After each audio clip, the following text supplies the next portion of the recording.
What's going on, Charm City Smokers and Beyond? Let me man, Kenny Cash. Y'all know who I am. Hey, we are here for another episode of Charm City Smoke. Today's episode is going to be a good one. It's an important one. It's an important one. Cause we got a lot of room You know to what I mean? dispel. Right? There's a lot of things to talk about. You know, man, the man that's on, most people that's looking at this podcast recognize him. But if you don't, this man is not only a battalion chief, he is not only a union president of fire officers. This guy is a national, a lawyer. Right, a lawyer. And he's like pretty much a national icon. Right. You know what I mean? Oh my So God. that means My head's not going to fit through the door when it's time to walk out of this place. Yeah. So for those who don't know, Battalion Chief, Union President Josh Fannon, appreciate you coming on, man. Hello, hello. Yeah, Definitely. been a long time coming. Look, pretty much the boy got his own money. Yeah. He rents his own money. I wish that was it. Hey, and first we also want to give us a special shout out. You see, we are back on Gunsmoke Mobile Cigar Lounge. Yeah. We got our big brother Gary Yeah, man. in the house, Yeah, always looking out. Appreciate He's you. a blessing. He really Yeah, is. man. So, you know, maybe we're gonna get it started. And like I said, man, we appreciate you coming on. Yeah. You know what I mean? So let's start with the big news. Go on. The big one. Today you got 20 years in the fire department. 20 years in the Baltimore City Fire Department. That is correct. Okay. It is an excellent day. Happy anniversary. Thank I know you. it's a little behind. but Yeah, Thank you. That's cool. Just for the people that don't know, we had classes 14, 15, 16. I'm surprised. Right. 150 people within Yeah. 2 months of Yeah. starting time with Yeah. each other. Yeah. Everybody's hitting their 20. Mm-hmm. November, December, January. Yeah. This time next year, well, you already good, but for us lower guys, that check on Right, they check on the that the percentage. You know what I mean? Yeah. It's Happy 8% Day. Yeah. It's the biggest Oh, day. yeah, it's the biggest There thing you go. you could think Looking about. forward to it. And it's on work day already. I look very check. Yeah. It's on the work day. It's always Since already 20 there. years. Oh, you? Right, Yeah. I saw that. I saw you posted that earlier. I did not check that. Yeah, Yeah. You had to look at that. So now we can say we got 20 years. Yeah, Now, 'cause, man, it's look, we a good debated for a long time about it, but we'll get back to that. Yeah, we You know, will. man, just trying to stick to the subject at hand. So this is one that we're kind of touching on because it plays in here. Mhm. Because I don't know if you know that, but I actually was in Baltimore County Fire Department for 5 years. Okay. Before I was Okay. in Baltimore City. And then any defined benefit pension plan in the country, you can take, there. You have a couple options, but you can take that. The service time applies, like big Right. fire department, Okay. bought the 5 years, so I have 25 years in the pension in fact. Good. Oh man, congratulations. So you can. Well, I'm not. I know that you're not, but you can go out the door, right? Deuces. Well, all of us can go out the door today if we Yeah, that's true. That's true. Yeah, but That's a good feeling. Yeah. You know? It is. It is. It Yeah. is. It is. It's like kind of like a weight off in a way. Like you start to, well, not necessarily that's exactly the numbers you're looking for, but the pressure's off a little bit more. It is. You know, you can enjoy yourself a little more. Something gets too crazy down the road. All right, I had a good time, and now Right. Yeah. now I'm wrapping it up. Yeah. Right. Yeah. Right. Yeah. Right. But we just had our retiree gala. I don't know if you guys know. Yeah. Last Saturday, right? 964. It's normally on a Saturday. This year we ended up doing it on a Sunday. Okay, okay. There was like a schedule conflict, but we weren't sure how that went. But all week I've been getting reviews from people. Okay. Loved it. We did it at the Baltimore Museum of Industry. I think that's going to be our spot from now on. We've been doing it in December, Mhm. and we do it in December. We have a cutoff. I forget. It's maybe the beginning of November. So it's everybody that retired that calendar That year up calendar year. until then. Right. Because we have to order plaques that we hand out and everything else. So Yeah. we did that. That was a really nice event. Yeah. Because you used to have it out Classmers. The last, I want to say 2 years we've been doing it out there. Okay. It's been a couple. I'm trying. It might have been 3. Mhm. No, I think the year before that was COVID or something, so Mhm. we couldn't do it or whatever it was. But yeah, we were trying it around. I know one of my things. This is kind of how that place happened. Mhm. I'll give the credit where it's due to the executive board. But as the president, I was saying I don't like going out of the city for our events because it's Mhm. Baltimore City Mhm. fire officers in this case, but firefighters too. It's like I want to do everything in the city. So I said I don't. That's not a slight against Columbus Gardens, but it's in Baltimore County and Perry Hall. I said it should be in the city. I took them to this place on I want to say it's either Center Street or Biddle Street, Maryland Club. I don't know if you Okay. guys are familiar with that. It's a Okay. nice place. It's a private club, and right downtown. And I took the executive board there, and there was a little bit of a question that it might be too small. Mhm. So I said, well, I kind of throw my hands up. You know, I did my part. this is what I think. You guys don't like it, then come back with something else. And they came back with museum of history. And he's That like, was they a got home you. run. And then I said, I got you. Then he told him what to do, and they Right. did it. He said, hold my They beer. come through. Yeah. They come through. Yeah, man. Yeah, so that's a nice thing. But for those who don't know you, a lot of people going to watch this, they already know you, right? Hopefully this reaches people that don't know you. Can you tell us like a little bit about yourself, where you're from? So let's see. Well, I was born and raised in Parkville, which for people that don't, I was in Baltimore County, but actually part of it goes through the city. Parkville Shopping Center, Right, for like example, off the road. on the line Uh-huh. cuts it in half. Yeah. So I was on the county side. And then when I went to high school, because I know that always comes up. Yeah, it Where'd you does. go to high school? Right, I went to- always. so Gotta shout it out. I went to public school until high school. I went to Calvert Hall. Okay. Shout out to Calvert Hall. Yeah, shout out. Yeah. Almost Did y'all win the game this year? Did not. I actually went Okay. this year. It's been a Okay. couple years. Now my oldest son is 10. Okay. And I'm starting to think about high school Mhm. now, and he goes to public school. Yeah. And it was like, I'll see if he gets interested in this, because I feel like when I went there, I didn't appreciate it that much. Okay. I was kind of like a rebel without a cause Right. Mhm. against the high school. And then when I got out, I was like, man, that was a really great high school, and they've built on it a lot. So Yeah, it's like They a lost. Yeah. they yeah. lost the turkey Yeah. balls. I didn't know they lost, but I watched I normally try to watch Yeah, I it. try to watch it too. Yeah, I always try to watch it every year. That's like one of my Thanksgiving Day traditions. right. It's like first thing, Macy's Day Parade, start there around 8, then the game comes on at 10. I'll watch probably about a half of that, and then, Then the drinking starts. yeah, that's when it goes downhill from at that. I think it was the 104th, Yeah, 104th Wow. this year. Okay, wow. Loyola versus Calvert Hall. Were you there when Kamado went there? No, he's a little older. I think he's I was 2 years class of older. '98. The famous guy that went there with it, but I think he was class of '97. Was Watt Dixon. Okay, Oh, okay, okay. Went on to go to Oh, now I got a question for win you. the Right. championship. Yeah, What was- right. Let's roll with it. Right. Let's go. Yeah. What was that like? Seeing, did you attend games? So like I said, kind of in high school, no, I was just aware of how good Okay. he was. Okay. Everybody talked about it, and Uh-huh. then when he was at Maryland, I would watch the games, and I Right. remember, I want to say, the championship was. I had some friends or I had a friend that was in the Marine Corps. He was at Camp Pendleton out in San Diego, and I went out there. So I was like probably 21, 22, Mhm. and watching it on there, and it was like pretty cool. Like, hey, I remember that guy in Right. the cafeteria in Yeah. high Right. school. Yeah. Most Yeah. definitely. Right. 6'3", Big guy, dude. yeah. Right, No, you went to right, school with right. an NBA player. Yeah, that's cool. why. There's nothing wrong with Yeah, that. it's like, you know, Facts. we Yeah. went to city school. We went to Yeah. Northwestern. We graduated together. Yeah. Actually. Same year? Same year. We What went year to was middle it? school and high school. We graduated in 2002. 2002. Okay. Yeah, we went to middle school and high school Yeah, together. yeah. Knew him for a long And time. No shit. to see, you know, guys that we went to school with, a lot of them didn't, let's say, didn't make the NBA. No. You know what I mean? But they were good. They made rec leagues. Yeah, they were good players, though. They were good. You know what I They were mean? good. So it's like to see, to actually go to school for The somebody that NBA actually player, made it, that's- that's pretty good. that's insane. I think it's dope. You know So what was life like after high school?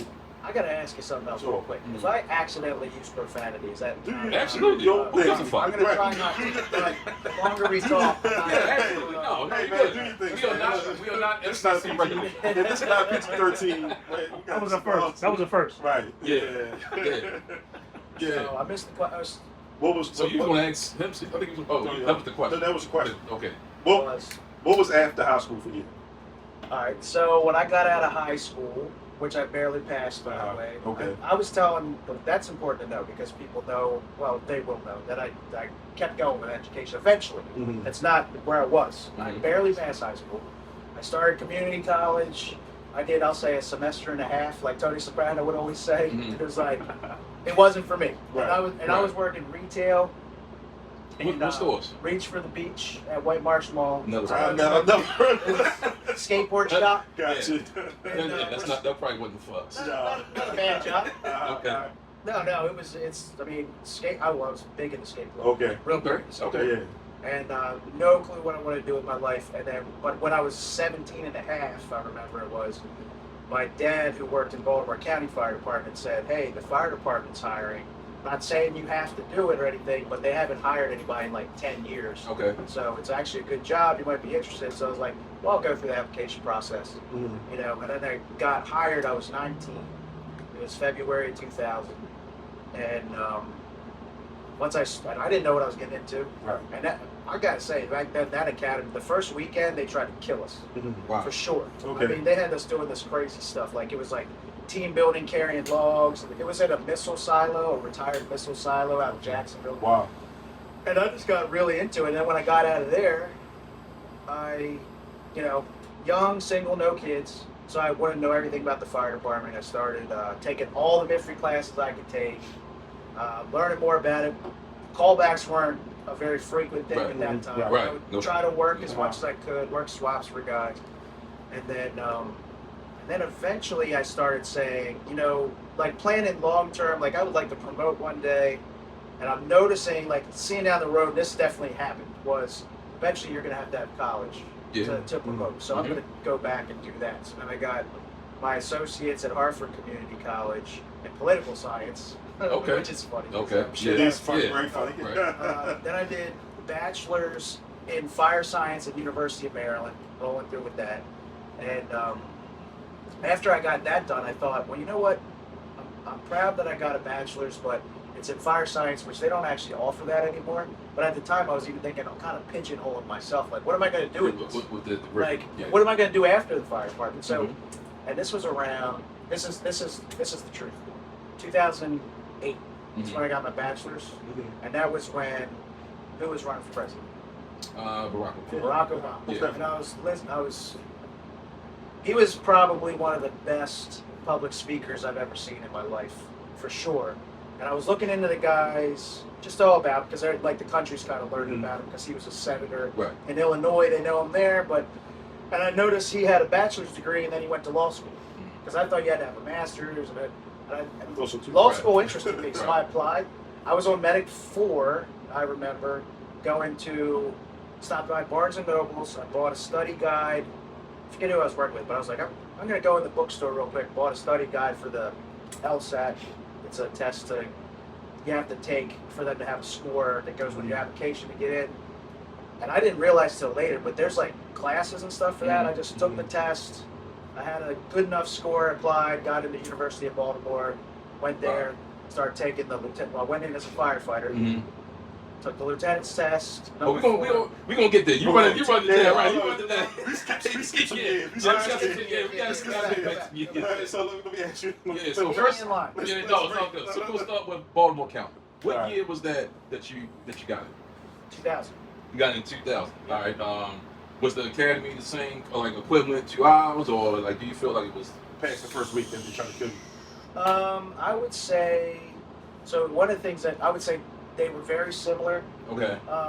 The biggest differences were, I'd say that original weekend in Baltimore County, we didn't have something like that in the city. Right. That was, there's a video of it floating around somewhere, but it was like it had to be military type stuff. And one of the things that was interesting, I remember early on, so the fire academy was in Towson, and we were doing rappelling down the tower there, and I always said it like. It was almost like while we came down the tower rappelling, they were pulling the bricks down one at a time because they were demolishing that academy. Like we were the last ones there. Okay. So they bulldozed that while we were there. They sent us out to Aberdeen Proving Ground, and we did a lot of our PT out there. So it seemed like we were in the military of what we were doing. Right. So that was cool.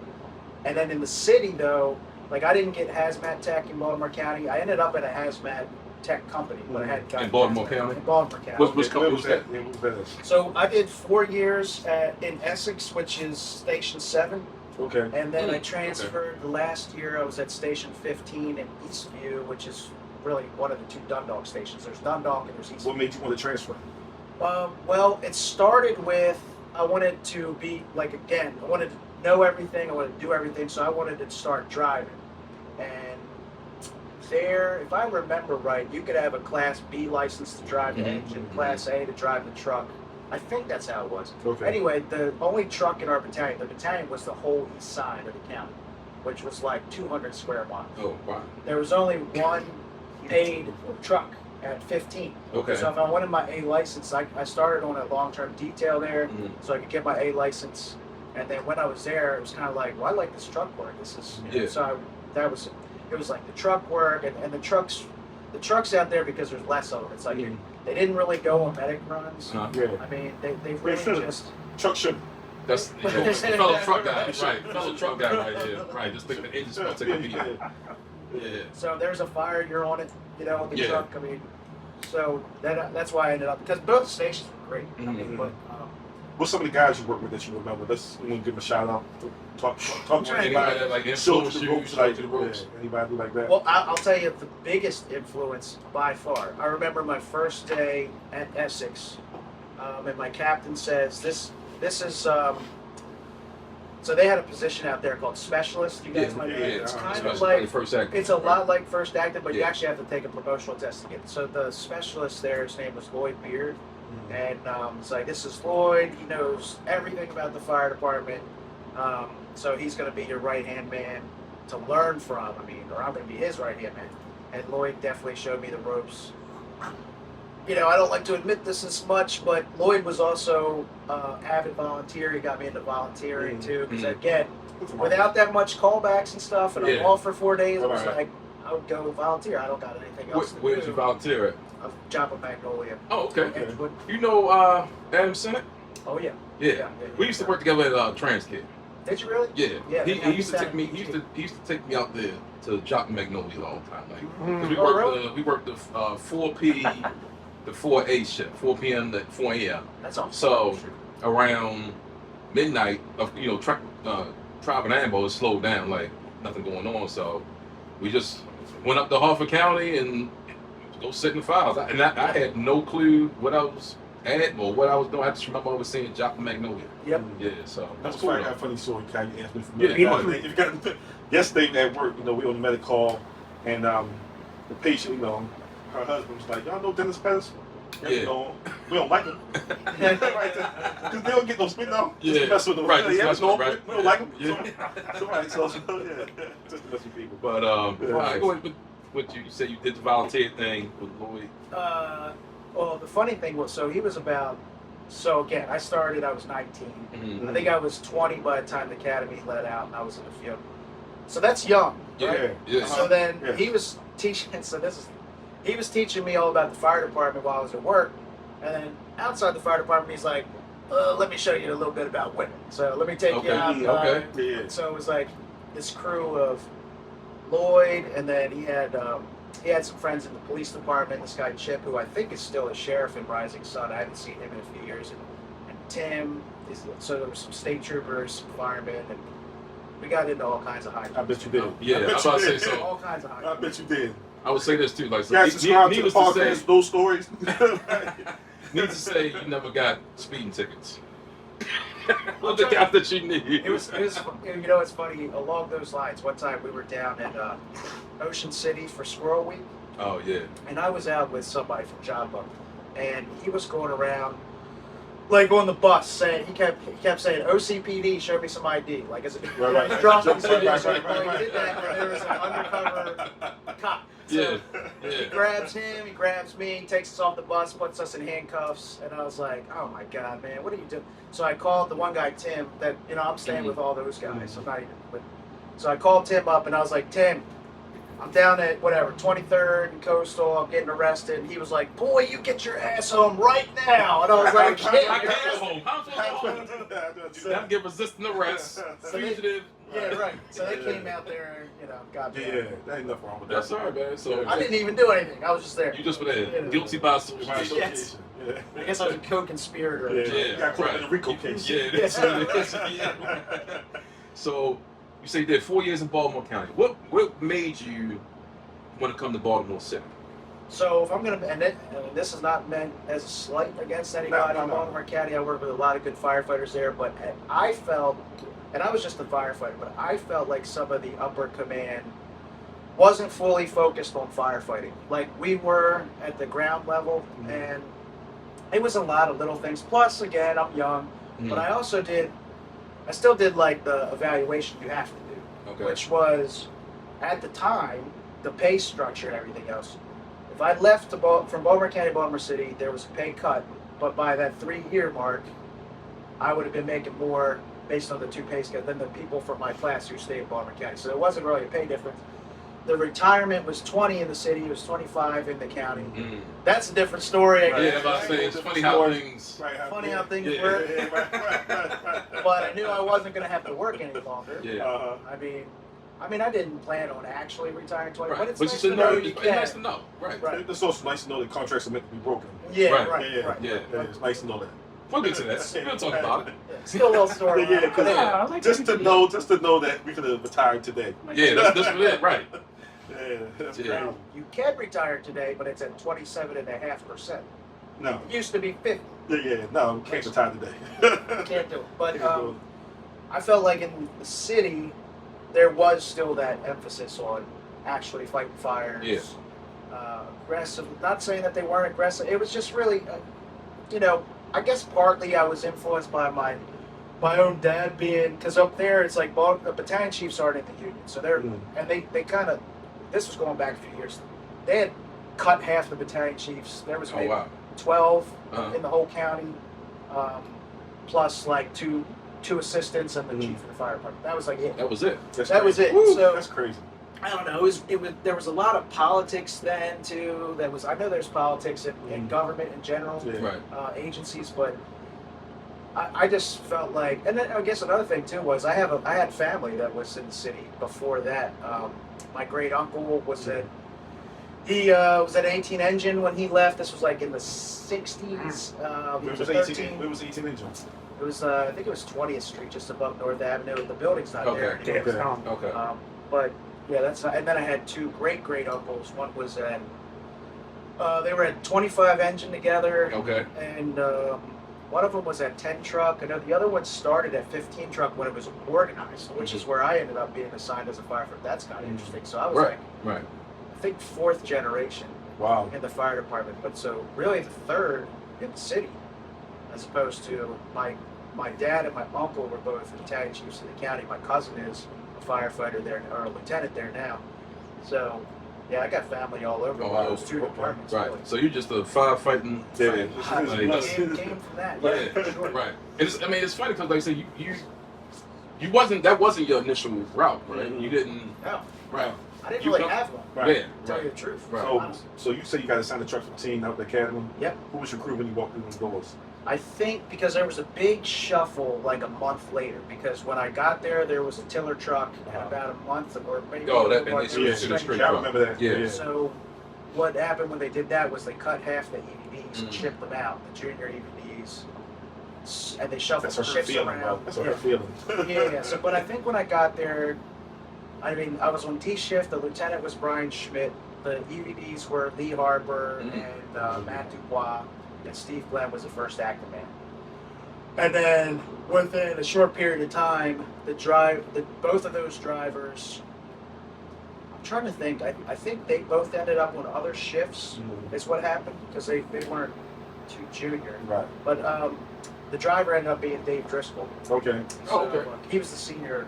It's out the academy now. Yeah. Trust me. That's at the academy. Yeah. Okay. Uh-huh. Okay. And Schmidt was still the lieutenant. And he was a definite influence on me too. Yeah, Oh yeah. He was a hard man to work for. Man. Yeah. He Really? really, oh yeah, Right. yeah. So what did you think made him hard to work for? Like, Well, he was a kick-ass lieutenant. Like he was Okay. a firefighting machine. He was Yeah. old school. And I think there were so many people that rotated through that firehouse that he'd been at forever, and he'd seen so many loads roll through there that he's like, just get it. Like he was yeah, just. he was done. He's like, I just got like my senior driver. I know I can depend on Dave. I've been working with him 25 years. My active man. I don't know who all these new guys. Right. Like I said, 150 at the one time. It's You like, know what? That's how it gets though. I had to take a step back because I feel like I was kind of getting that. You know what I mean? Because you get 20 years, you see things change, you see people change, and just like how people operate and think it don't align with what you came in doing. Yes. So it's like now I understand when I first came in how the older guys were feeling. Yeah. So Because now it's like if you're not part of my crew, I don't care. Yeah. So did you feel like you were being that way and you had to kind of check yourself? Yes. Yeah. Yes. Yeah, I know. Because it was because you would get people just come in and they have like, let's say like not even new, like I'm talking about guys maybe like 3 years in, and they sitting around all this thing, like they complaining. It's like you don't even know what you're doing right now. This- Like, you don't even know what you're doing. This is the You have benefit. nothing to talk about. This is the benefit You know of what I not mean? being an officer, right? Because you can call them out however you want to when you're a firefighter. Because I Right, call yeah. all them out at my firehouse, you know. So, I and don't put that's no game, where- don't put no games. But that's Yeah, when, you know. yeah, like that's Yeah. what happened. Like when I would get Yeah. irritated, I would talk to him. Yeah. I'm like, go talk to them guys. Yeah. Because if I do it, Don't talk it's gonna to be them. it's gonna be a That's how problem it for goes. others. You know what I mean? So that's how it goes. now I understand though. Like I can So- relate.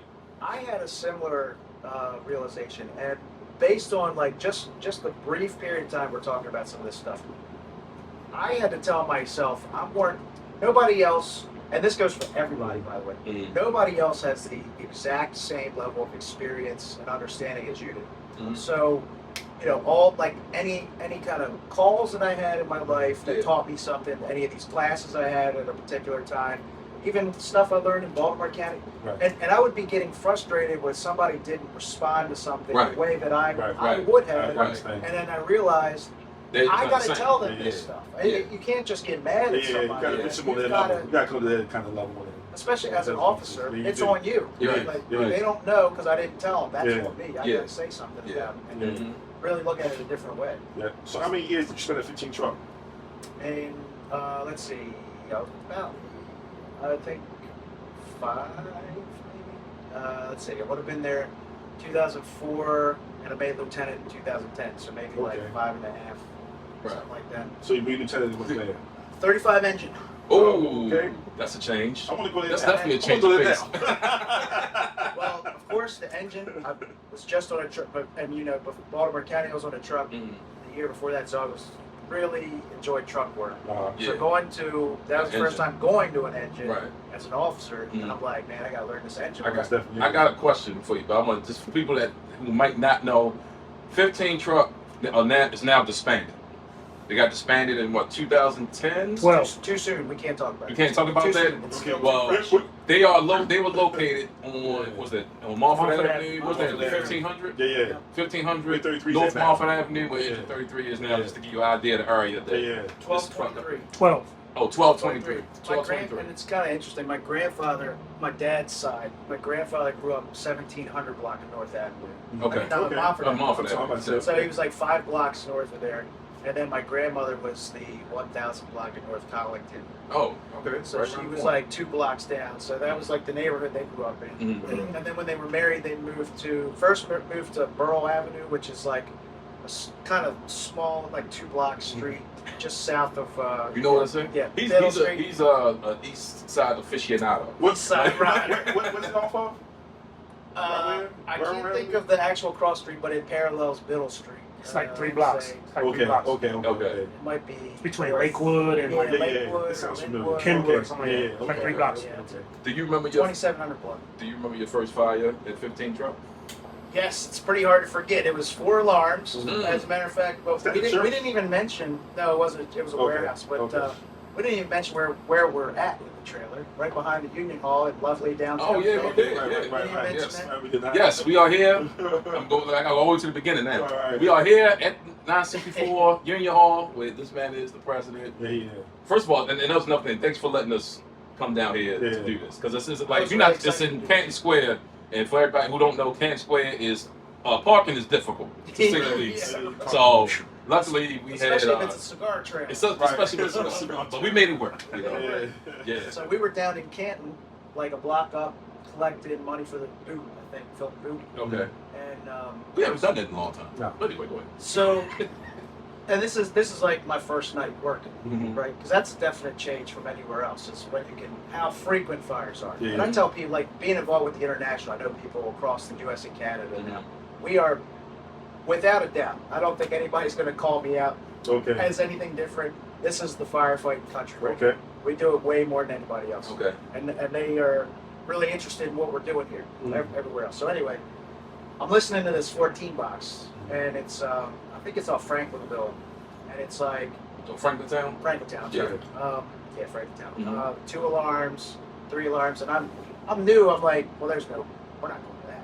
That's pretty far. Mhm. It's deep in the west side. Right. And 4th alarm, it was like, that's Yeah. us. Everybody. Yeah. And it was like, oh my God, I Yeah. can't believe we're Right. going There you to go. 14 bucks. Straight across North Avenue, right? Well, which way, you remember which way? You probably don't Hell remember. no, I Oh, right. But your family probably was the best way. But this is one thing I Press do the remember that Okay. really shocked me, and I was actually talking about this story recently to some people.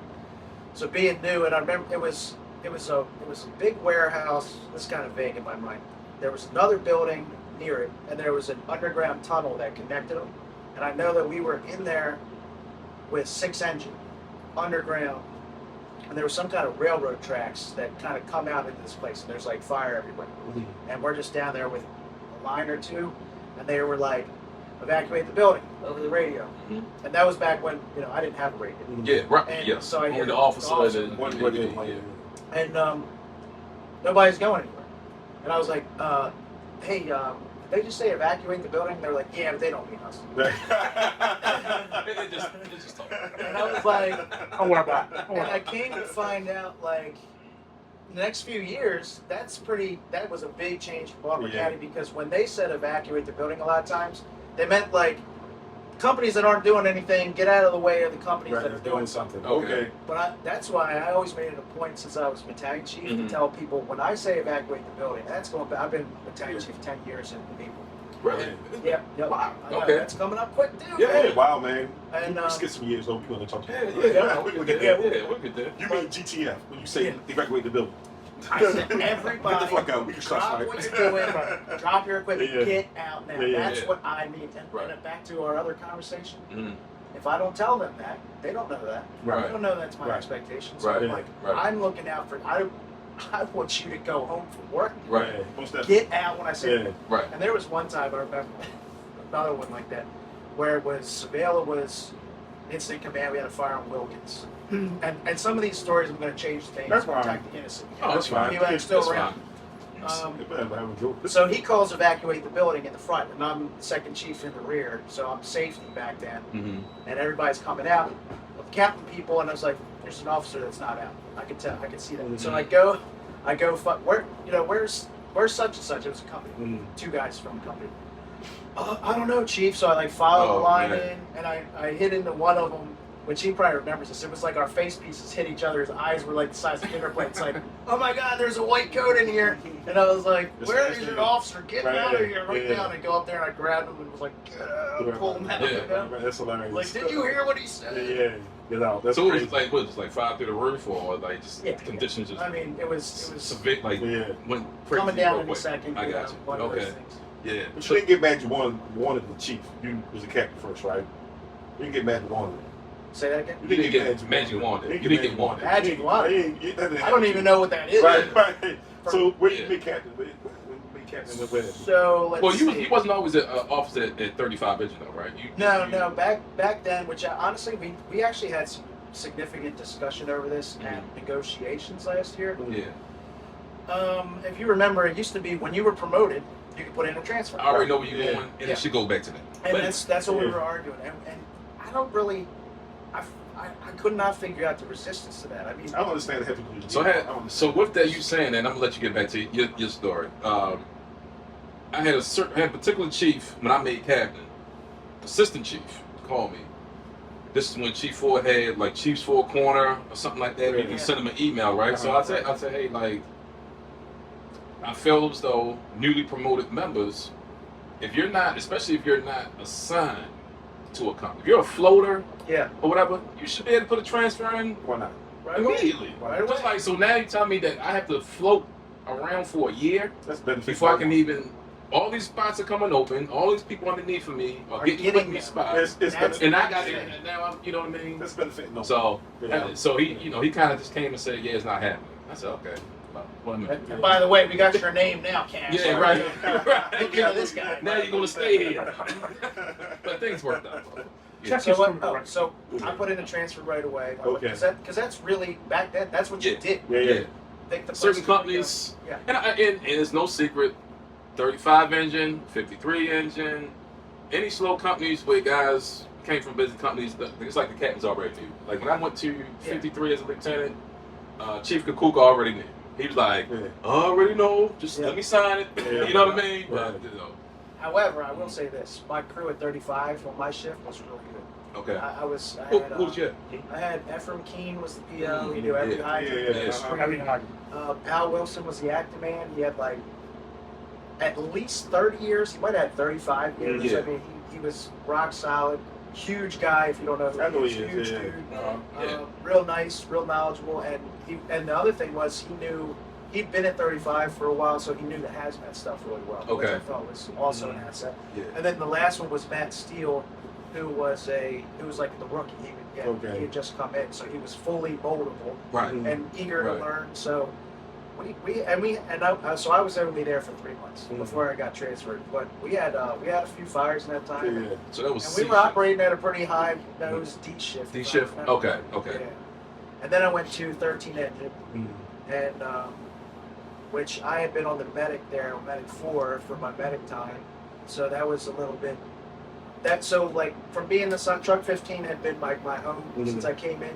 My second home had been 405 McMecken because being on the medic. Oh, there, yeah. that's That's been it. that long. Might as well get you a lot of it. Right. Right. Yeah, so that was a great experience, and there was actually, I don't know how easy this is to find anymore, but there was a student at MICA, which is down the street, Maryland Institute of College of Art, Yeah. Mount Royal. rode with our shift to film a documentary called 13 Box Really? while I was there. Yeah. Okay. Oh yeah. Yep. I haven't Yeah. seen that. It's got to be floating around. Yeah, somewhere. yeah. This would have been The power say of global. 2011. Yeah. See if you can find that for me, Mike. What's that guy on Joe Rogan's show? Like, pull that up Right, for pull me. it- Jamie. right, Pull that right, up, right, Jamie. right. Get it on the Yeah. big screen. So who's your crew at 14 Engine? 13. 13. I'm sorry. Yeah. I'm sorry. Crew, let's see, because there was some movement.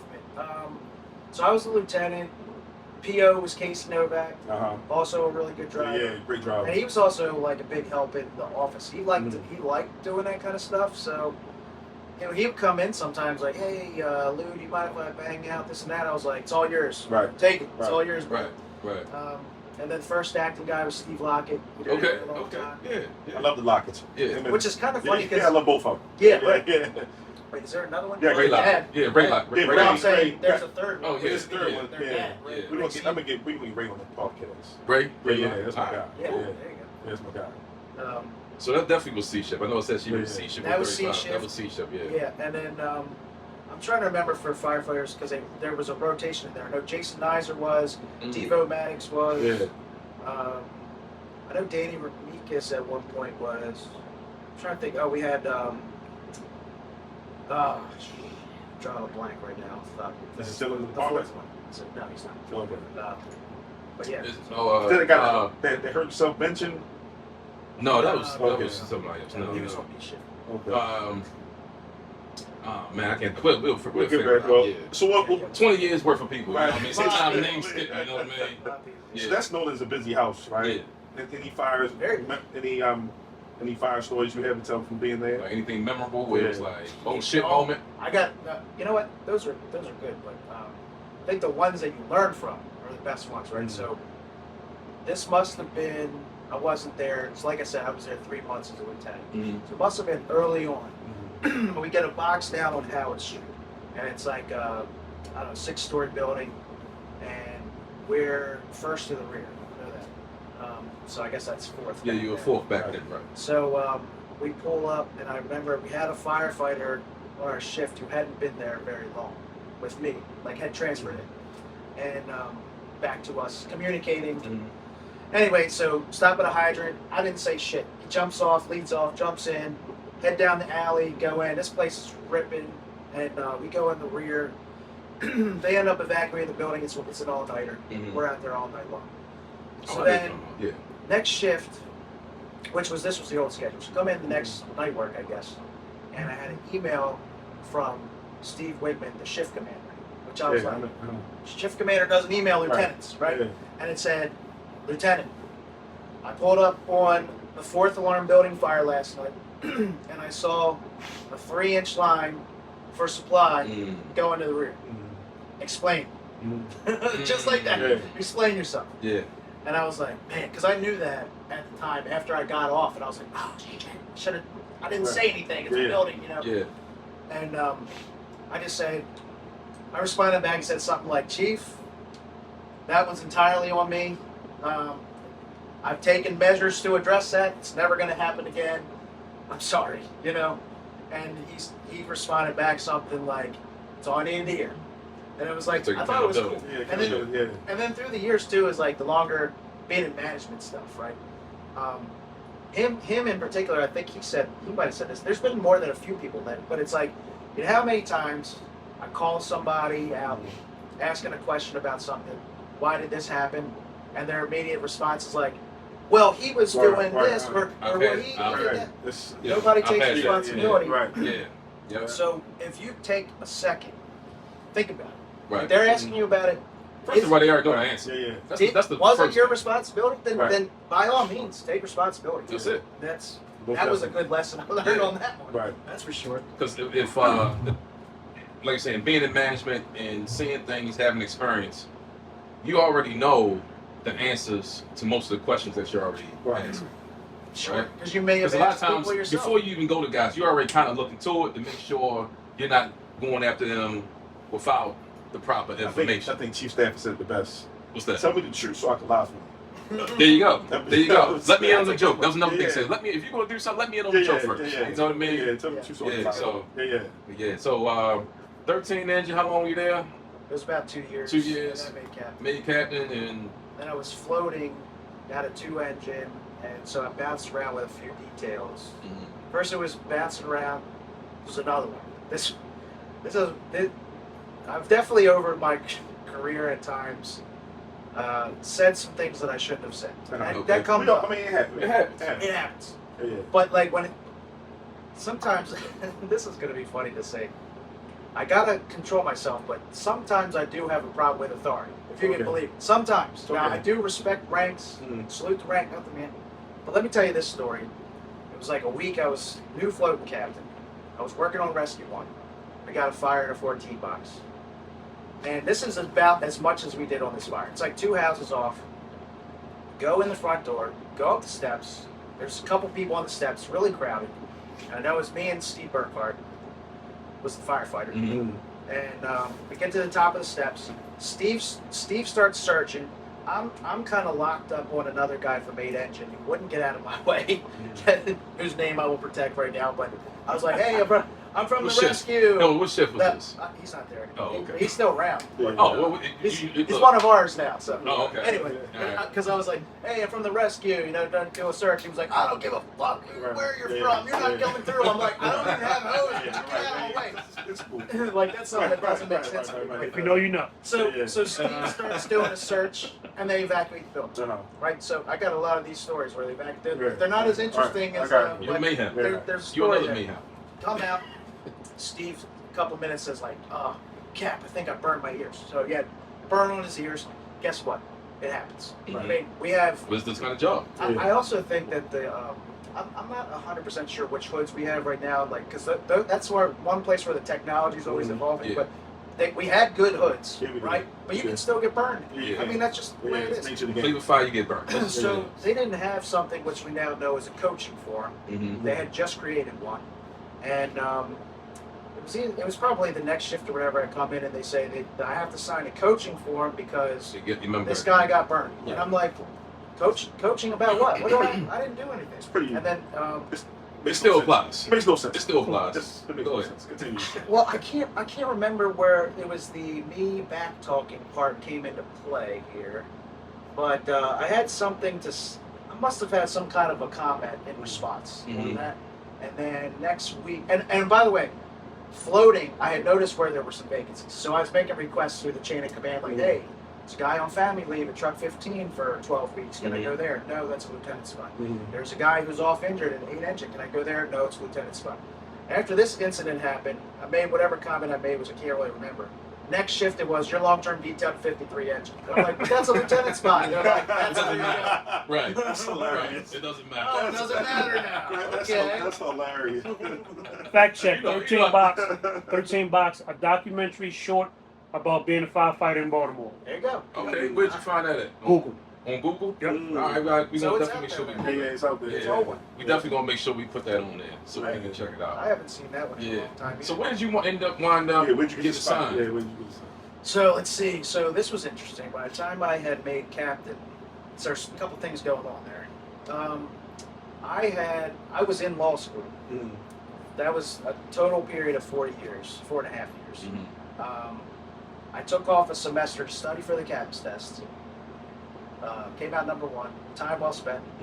And so I was in the last. So my taking the semester off, because it's a 4-year program, I had to actually catch up, take summer classes and all that. And I know my last semester I had Monday through Thursday night and Friday all day was school. So I was like, man, how am I going to make that work? And I remember Scotty Lake had called me and said, hey, I know it was he's always looking out for me. And he was like, I know what your schedule's like, and they're looking for a captain to on a detail of logistics. You should look at it because I don't think anybody's really volunteering, and that could work out for you perfectly. So I looked at. I mean, I didn't have any prospect of an assignment, Right. and I needed to get through that semester, so I ended up going out there on the detail for a little while. It was like 10 months, I think, and then I got assigned. But then I got a long-term detail to Truck 5, and I got permanently assigned to Truck 5 after that. And Truck 5 is, to me, right? That's one of those companies where there's abuse, and it makes you rethink your career and your career choices. It's a couple files. They in line with 46. Yeah. Well, really, the whole 2nd Battalion is just the abuse battalion to me. Yeah, they are. When you take in every company, Yeah. so for those who don't know, the 2nd Battalion is pretty much East Baltimore. Yeah, Kirk Avenue. The whole East Baltimore, Deep East, whatever Yeah. it might be. Every company You takes know, a minimum of 4,000 runs Yeah, a year. all of them. And in one battalion. This is the only battalion that Yeah, does this. yep, yeah, every company. there's nowhere So- slow. No, there's not no way at all. slow. You cannot hide. Not at all. So how was your time there? Like were It you was so you great. already done law school when you got I assigned with Truck finished. 5? No, when I finished. Well, no, wait, no, I was done. Yeah, Mhm. you're right. You're right. Okay, I was okay. done because once I was done in logistics, I was done law school, and then it was like back to Okay. the field for me because Okay, right. that's where I'd like to be. Yeah. And I'm trying to. I will say this. I'm trying to think what year. Hold on. So, like you said, truck 50. I'm trying to think when they moved engine 33. They must have moved them around Yeah. 2012, Yeah. 2013. Mhm. 13. So that was a fresh wound at Truck 5 because, when you're speaking about the 2nd Battalion companies being busy, probably the best ratio going back was Truck 5 Mhm. when 33 engine was there Mhm. because they were maybe 3,000 runs Right. back then Right. and a good bit of fire. And when I went there, it was like 33 was gone. They were doing all the runs for both companies Right. now. That's crazy. And everybody had transfers in it. Everybody. Yeah, They were sure. like, I'm done with this. Yeah. So I don't know if they would the way I saw it, I kind of came in, and the other thing that happened while I was there was we changed over to 24-hour shifts. Right. On top of that, like, Right. Yeah. I mean, I'm sorry. I mean, we can get into that conversation. I'm curious what people's Sure. thoughts are. Yeah. But I thought ultimately the 24-hour schedule was horrible. Honestly, I thought the same way. I mean, I felt the same way. So when we, But I love it now. you love it now. I love So, it. well, we can get into that Okay. conversation. I'll stick on Yeah. this one for a minute. I was like, listen, we're going. Everybody wants to transfer. Everybody's demoralized at this point. We're going in 24 hours doing this now, and I was like, our top priorities. And I actually do believe this. Breakfast, lunch, and dinner. Mhm. We're going to eat Right, together most as a definitely. family, Yeah. and those are our priorities. We'll get all the other stuff done, but we're going to do those things.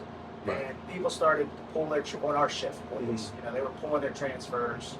And we had a good It crew. was D ship, right? Captain was C, I believe. It was C? Okay. Yeah, it was the driver was Chris Mayer, had John Burke, JB3. Okay. Compliment JB3. him, yeah, Okay. yeah, I think okay. JB Jr. was actually on paper there because he was long term. He's that hazmat or something, right?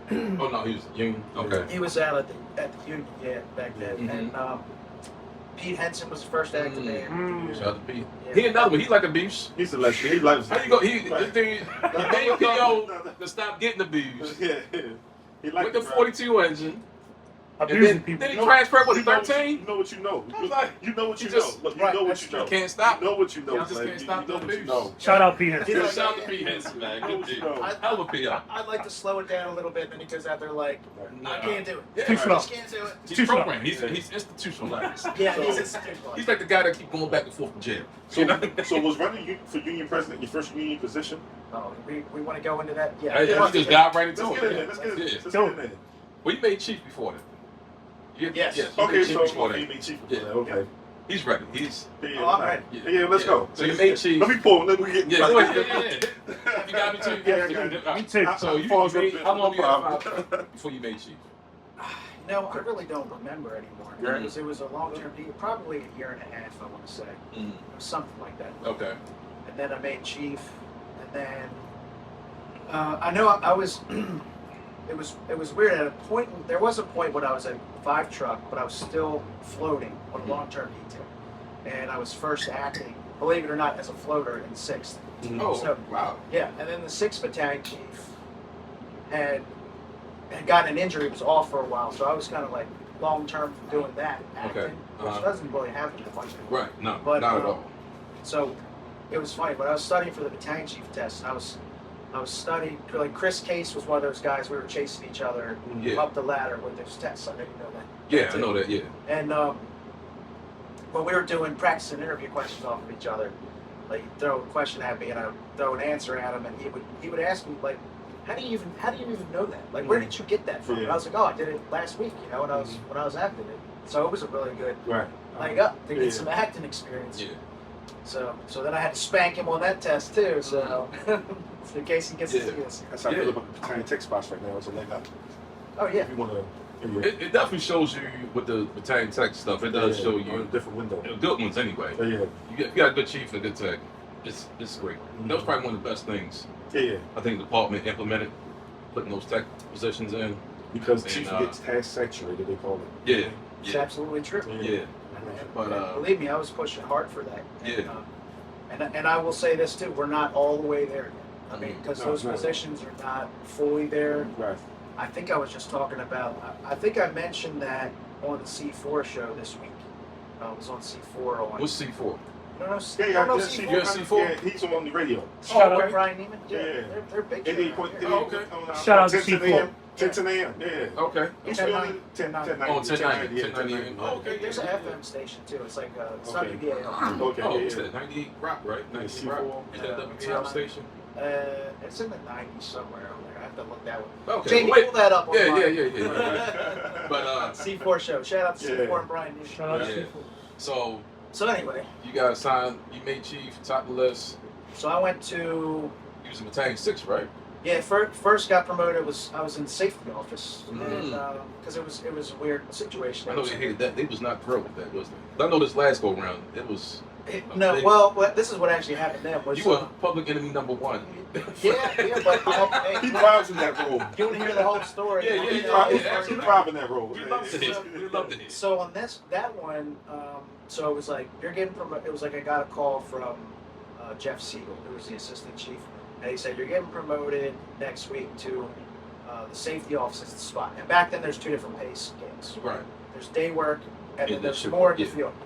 And he said, do you want to work in the safety office, or do you want to be on a long-term detail to the field without impacts, but you're not going to have the pay? And at that time, my oldest was little. He was probably like a year old or something. He was born in 2014. Yeah, because this was April 2015. So I said, you know, I feel like I could do either, but because of the baby and all that, I'm gonna have to take the shift work spot if that's an option. He was like, all right, you'll just kind of be floating. Yeah.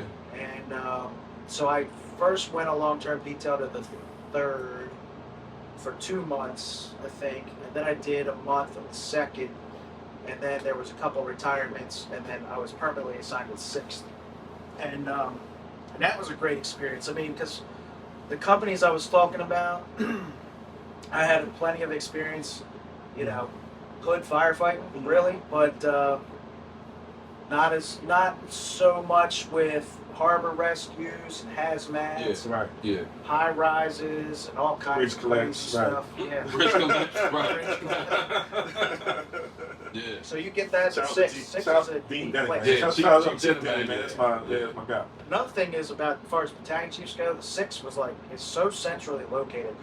You're all over Yeah. the place. It's a Yeah. pretty good spot. Yeah. It is. So that was a good experience there. Ended up transferring to the 3rd, and this is where I've told this story. I'm going to get into a story. Yeah, we'll get into it. Yeah, Yeah, we're we'll going get to into it. protect the innocent, but I Yeah. say, being union president, I have a super villain origin story Yeah. that I'm going to get into. Okay. So at this point in time, Transfer to the 3rd, right? yep, Okay. I was at the 3rd for a couple months, and that was my career end goal. Mhm. I wasn't doing anything else. I was just going to be a battalion chief in the 3rd on my shift and run fires until 5-10 years, whatever, Yeah. retire. Right. So we have a fire one day, like we did a lot of times, and Yep. it was I was there. 3. So were you there? I was there. It was on Okay, A shift. excellent. Yeah. So you I was get on 36 cents. I was from the callback. rolling Yeah. pretty good, Yeah. but nothing we haven't seen. Right. 14 bucks. Or 55. Right. 14. I want to say it was a 14 bucks. Okay. I know it's right on that line. It's around that line. Yeah. Yeah. I can't remember, but so it's going pretty good. It's knocked down, but we're not done. Now we're into it or something. I'm gonna go up the street to the Airflex and take a drink. So walk up the street and get a drink.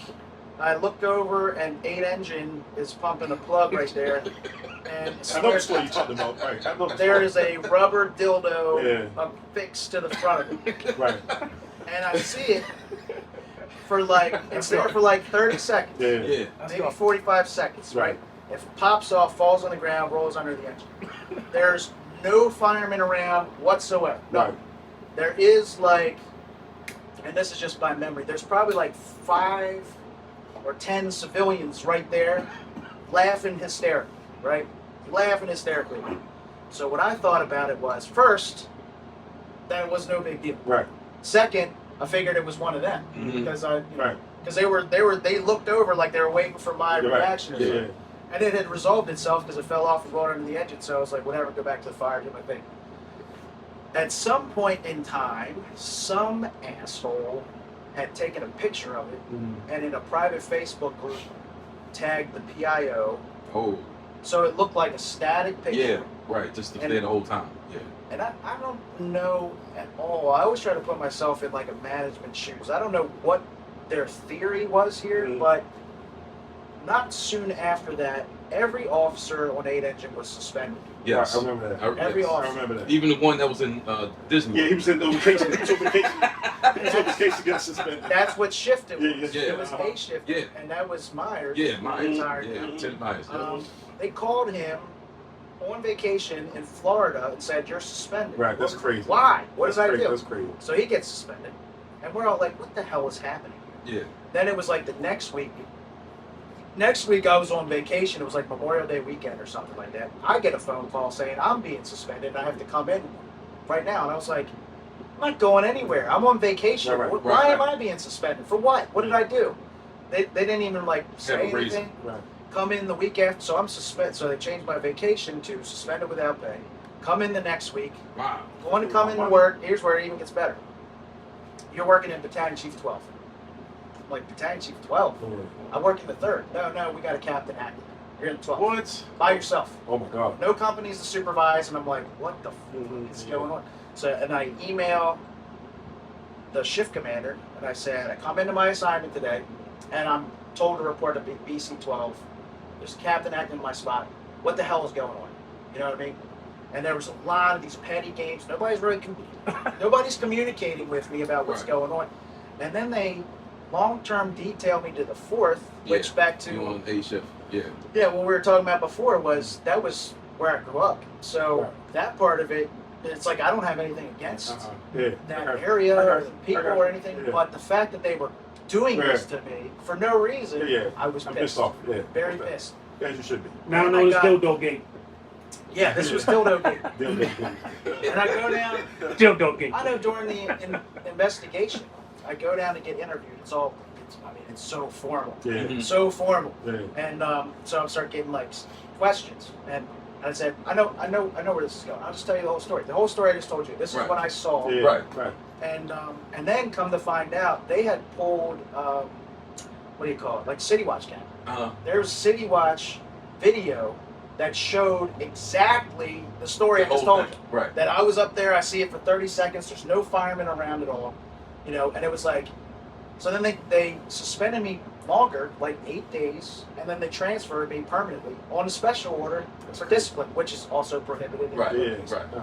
So all this is going on, and I am at this point. Let's see, that would have been 2019. So I'm coming up on 20 years in the fire department, counting my county time. Right. 20 years I've been doing this. Right. And it's funny. I get like, you know how it goes. There's like there's people that you know a little bit better that are firefighters. Like when you're a chief, that you get like Yeah. you can trust to give you the truth. And people like I had people like that I knew said like, Like your reputation as a chief is like you're a good chief, but you really follow the rules.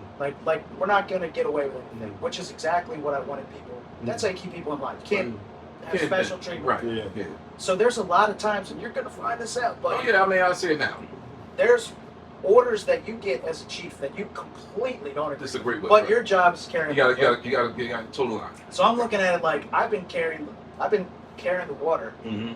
for some of these people that don't work here anymore, that are just I totally disagree with, but I still do it. I've been doing my job even when I don't like it, and you're gonna treat me like this? Yeah. And I was like, who's backing me up on this? Mm. And I filed grievances about it, and then COVID kicks in, so that's dragging Everything's them out done. for Everything's so correct. long. Right. And I was like, at that point, I honestly got to a point where I was being abused by upper management so much, and there was no cavalry coming to save me. And I felt like if this can happen to me from carrying their water, this can happen to anybody. Right. And the only way that that's going to change is if the union is the unstoppable force meeting that immovable object against them. And I just very publicly said, I'm running for local president. Right. I think there's a better way than this. This cannot continue. Right. And within not maybe a month or two, word gets around to that, like in the field, everything starts changing a little bit. So when you brought this to the union, was it like a thing where they just was like they wanted you to just take it? It's only short term, or like did they give you anything, or was it just like everyone was mute and like left you on the aisle? So I will say I talked to George Jones a lot Okay. about it, because George at that time was first VP and handled all the discipline, but this was obviously off his pay grade, because they had gotten back to me from headquarters from some people that were, I guess, friendlier to me, that they're talking about terminating. Whoa. Yeah, so, like it was under serious discussion at the chief of fire department level to terminate me for something I didn't have anything to do with at all. And I was like, this is nuts. So let's see.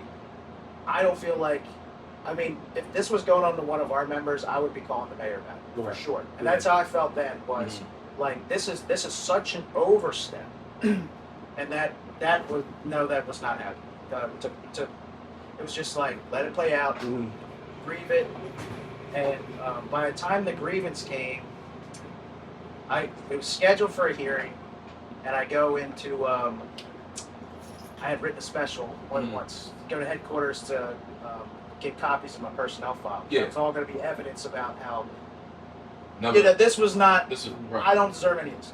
Right.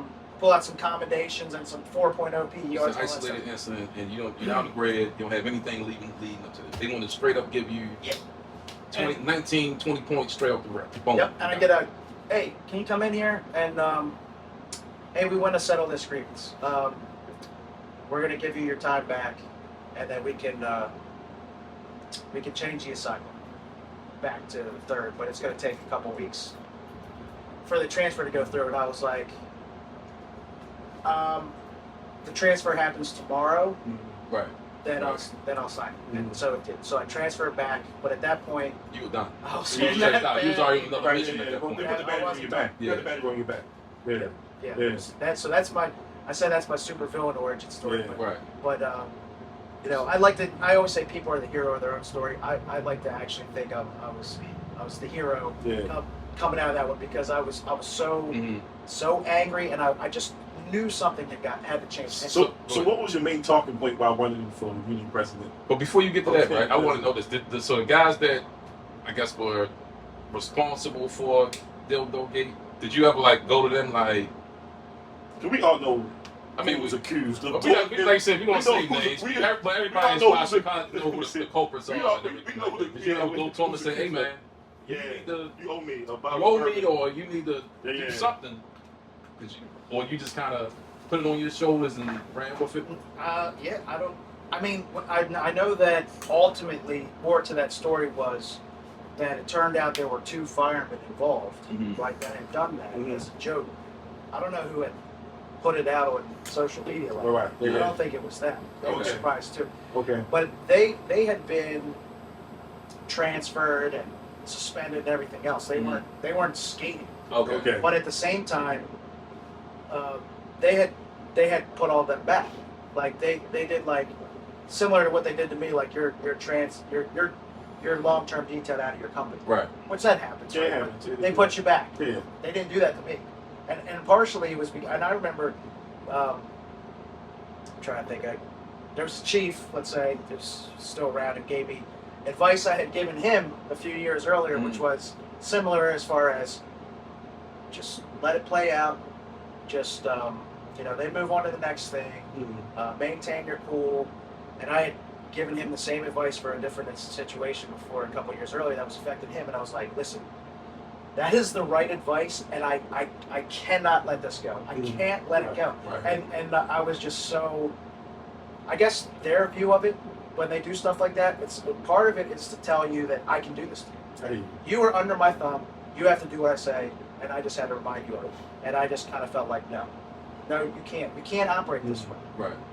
So I couldn't keep my mouth shut, and that's what made them keep going further, I think.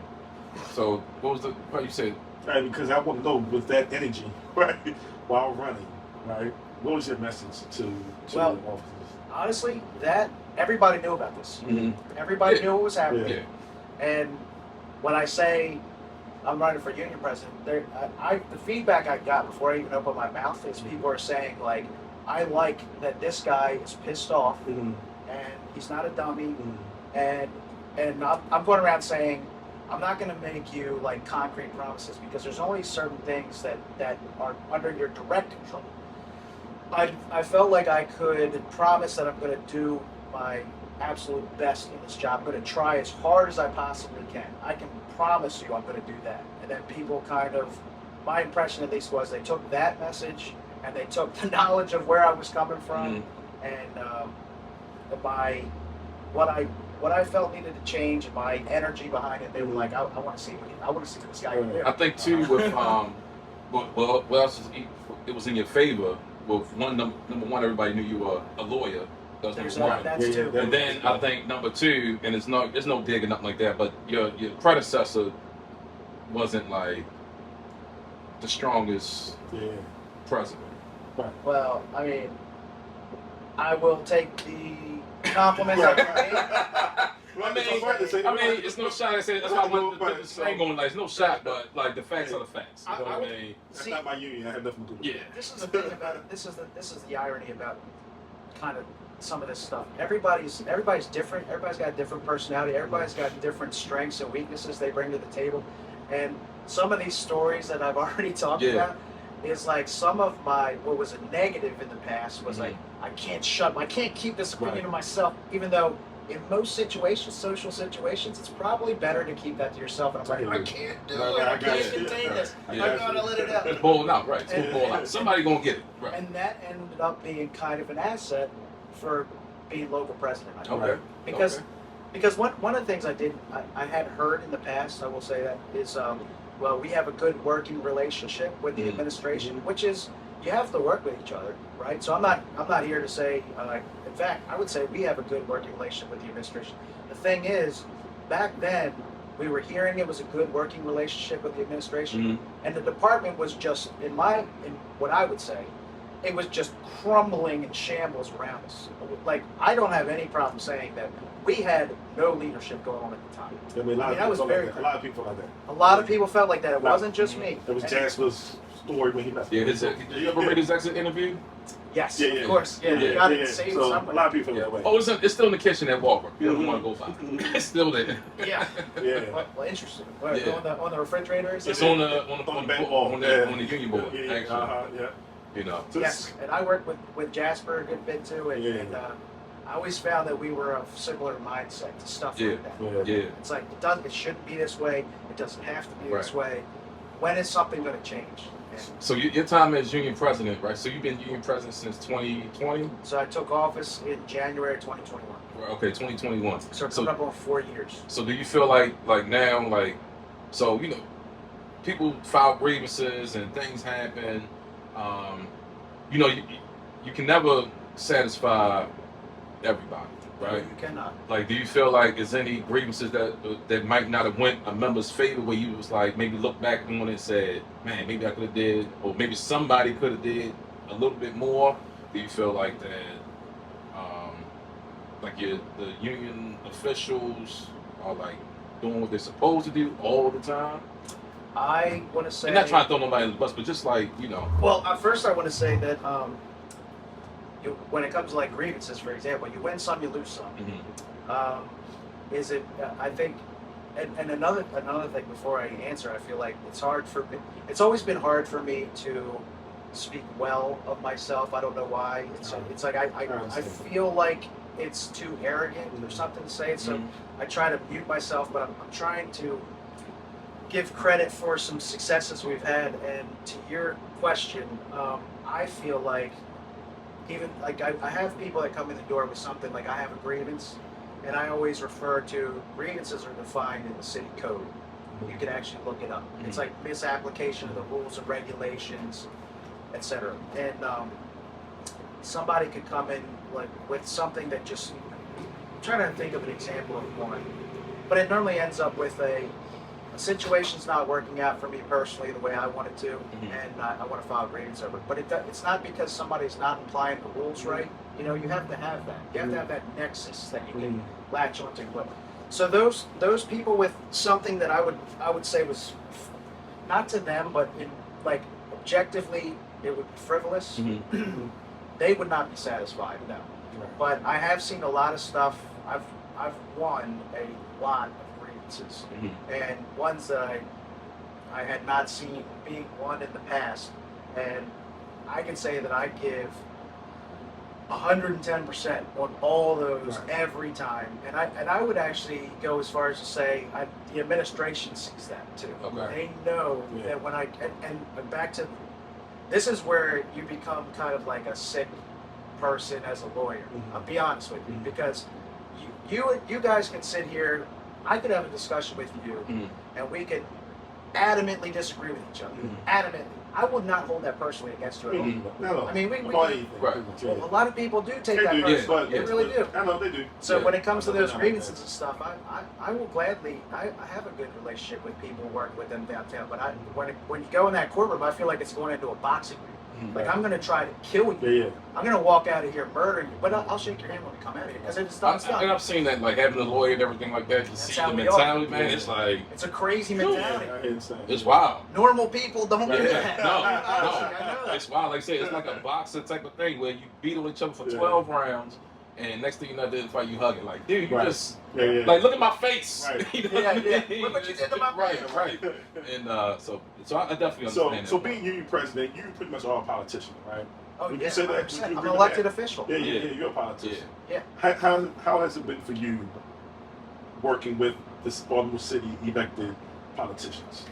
I feel like that's a really interesting story too, because and I don't even know where to start it. Well, I guess I'll start in taking office January 2021. So first I thought, because I didn't know, and it's funny because I know when Matt Coster for the president of the 734, I saw this in him when he first came into office. I thought wherever I go, for as far as elected officials, I mean, they've been dealing with union presidents for a long time, right? So by virtue of the office, hey, I'm Josh Fannon. I'm the local president from Fire Officers here to talk to you. They would, it's the Fire Officers Union president. Let him in. That is not how it works. Nobody gave a shit. Nobody. Right? So I was like, I thought about that. Right. We get to. Congratulations. Congratulations. So and another thing is, a lot of people follow baseball, football, basketball, whatever, sports. But since I was a little kid, and I'm not exaggerating, I followed politics. Since I was a little kid, every aspect of it. I'm a junkie, big time. So I know who people are that are behind the scenes and everything, just from, like, there's just different research. news.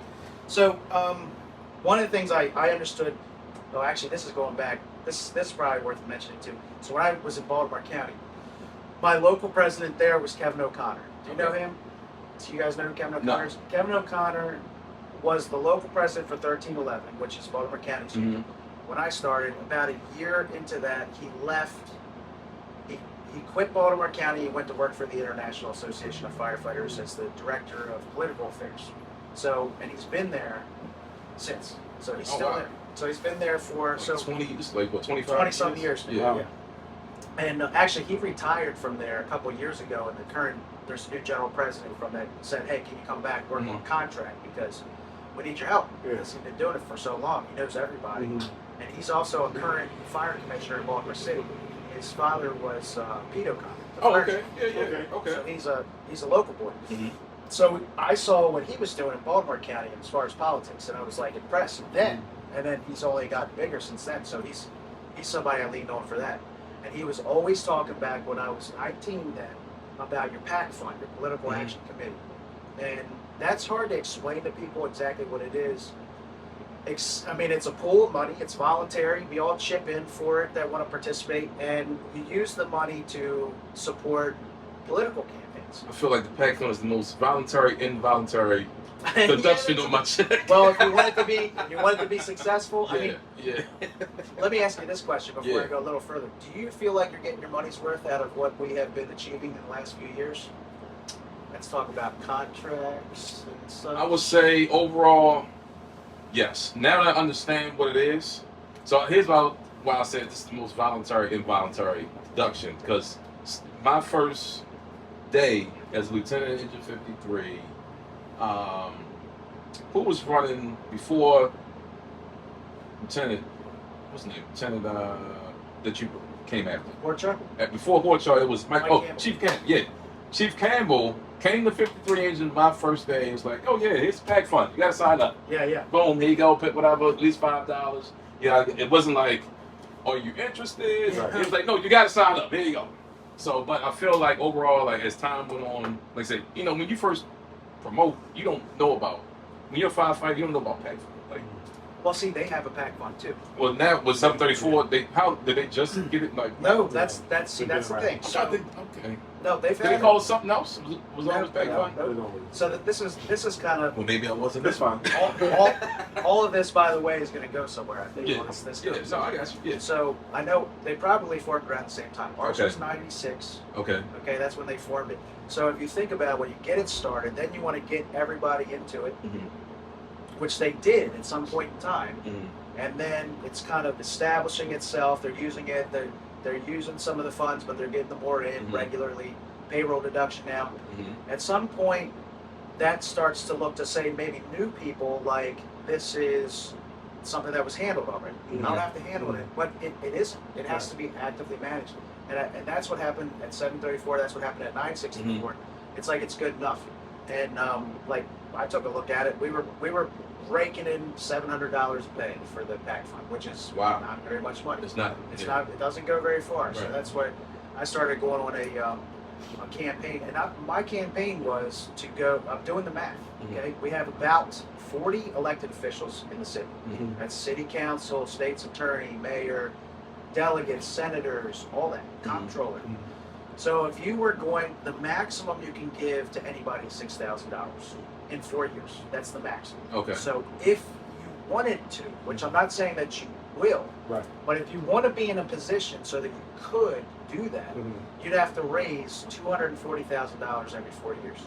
So we weren't doing that. But if we all chipped in $10, we would do that. And we're really Now, right there. I have a question that's really not even on the business sort of, with saying that. How do you feel about one union?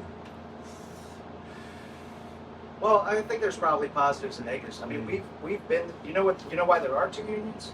No, Did you know explain. that? No, it's break it down for me. History. Because around the kitchen table, we say it should be one union. Right, so that's what Yeah. I'm So I'm trying to think of it. Like I know there's some officers unions in New Jersey. There's definitely an officers union in FDY, but you don't see it a lot of other places. And the reason there's two here is 734 was founded in 1945. In 1945, it was illegal for supervisors to organize. Illegal. Federal law. So there was actually a general order, I think it's on my desk in my office in there, that said any supervisors, lieutenants, or above trying to join 734 will be terminated. And some of them did, and some of them weren't. And then in 1947, there was a amendment, the Taft-Hartley Act, that allowed supervisors to organize. So then at that point, 734 was established. They could either join or start their own. So they chose to start their own. At that point, I don't know if at that time 734 didn't want them, or maybe there was some kind of, because you figure there would be argument over who's the officers going to be. Mm-hmm. Who's the officers of the, well, you know, you guys can come in here, but you'd be underneath, you know, all these elected firefighters. I guess. So maybe they did it that way. So I worked in Baltimore County, which has always had one. Mm-hmm. They go up to captain that they represent. So you have a mix of firefighters Officers and firefighters. and officers. I got you. So, because they've been around so a long time. So that would be part of it. So there's, I'll tell you why I think it's good that there's two. Steering this back to the PAC fund, there's AFSCME, I think it's American Federation of State, City and Municipal Employees. Mm-hmm. I think they have about 4,500 maybe city employees in their union. They can give a maximum of 6,000 to a political candidate. But when you're talking firefighters, we can give 12 because there's two of us. There's Right. two Okay. firefighters I got you. right there. I got you. And it kind of doubles your value when you think about it. So you feel like with the PAC fund, we're always in good favor with the politicians. So I don't want to make it. So here's what I think about the I don't think we should fund it. People don't like. So here's the We should thing. have picked somebody. Think about it this way, and we could actually do this. Yeah. Like, let's say anybody can run for office. Right. So like Randy, we think you'd be a great candidate to run for councilman, or whatever. And you're like into it. You know what? I really like to do that. I like to step up for my community, and like there's certain priorities I want to get past there. And they're like, no problem. It's going to cost you $250,000, and you got a 50% chance to win a job that pays you $60,000. So you cool with that? And you're like, no, I am not going to do that. So what do? You got to go around saying, hey, I'd really like to do this. I need your support. So it's really not nefarious. It's not like they're taking it, buying fancy cars and all that stuff. That's just not happening. That's a violation of the law if they did. So they're doing that because campaigning is as simple as advertising. That's all it is. Right. All you're doing is getting your name out there because people vote for somebody they know. They won't vote for you if they don't know who you are. That's Baltimore City. Facts. Absolutely. Yeah. So that's everywhere. That's everywhere. Right. That's everywhere. so this is pretty interesting, and this is when I started in this job. I've always had a lot of trouble in crowded social situations. I didn't know how to act. I always felt uncomfortable. But I had to get over that very fast because really a campaign fundraiser, for example, is like they're trying to raise money for their campaign, and then you have people there who some know each other, some don't, but it's mostly, I would say, people that don't know each other, but they're all supporting the same candidate, and then it's a networking. You go around and you introduce yourself to each other, and you learn. Yeah. It's being a politician. That's what being a politician is. So like the politician who's got the people there, they know everybody already, but then all the people there get to make connections. Yeah, you meet all kinds of people. Yes. So you start out with that, and then when I took office, our PAC fund, figure there was an election in 2020, so there was a new. I think about 1/3 of the council was new, maybe 2/3. I can't remember now. In December of 2020, and I look at our PAC fund, which wasn't bringing in a ton of money, but it had not spent any money in the last 3 years at all. None. So when I'm back to the original thing we're talking about, nobody knew who we were. Right. Especially when I'm saying one of the things that that's why I put you to the back of the line. Back of the line. That's when you started golfing, I'm guessing? No. When you started golfing? No, I am a terrible golfer, but I do enjoy it. You have to golf if you're a politician. Right, but well, everybody you got supposed to golf. You got to golf. Everybody, well, yeah. See, I've been on your Facebook page, I saw some golf and stuff. I was looking at some golf, and I had to stalk you a little bit. Actually, golfing came from my grandfather was an avid golfer. Okay. And, Kind of deals were made on the golfing course. No Right? doubt. my one uncle lettered in it in Coward Hall golfing, so that's been a Oh, thing okay. for a long Okay, time. right. He was nice. And then cigars, I've been smoking cigars for like 20 years. Yeah. At least. Yeah. Maybe Yeah. longer now. Yeah. So the fire department did that too. Yeah, that all of us. Songs. Drinking, Oh, some cigars, Yeah, right. all the bad habits. Right down our lives. Till the firehouse, all bad habits. You want a bad habit, be a firefighter. Yeah. But so my Yeah. first goal was these people have to know who we are, and that seems like a daunting task at first. Yeah. And it was. Actually, I was thinking about this yesterday. It required a tremendous amount of effort.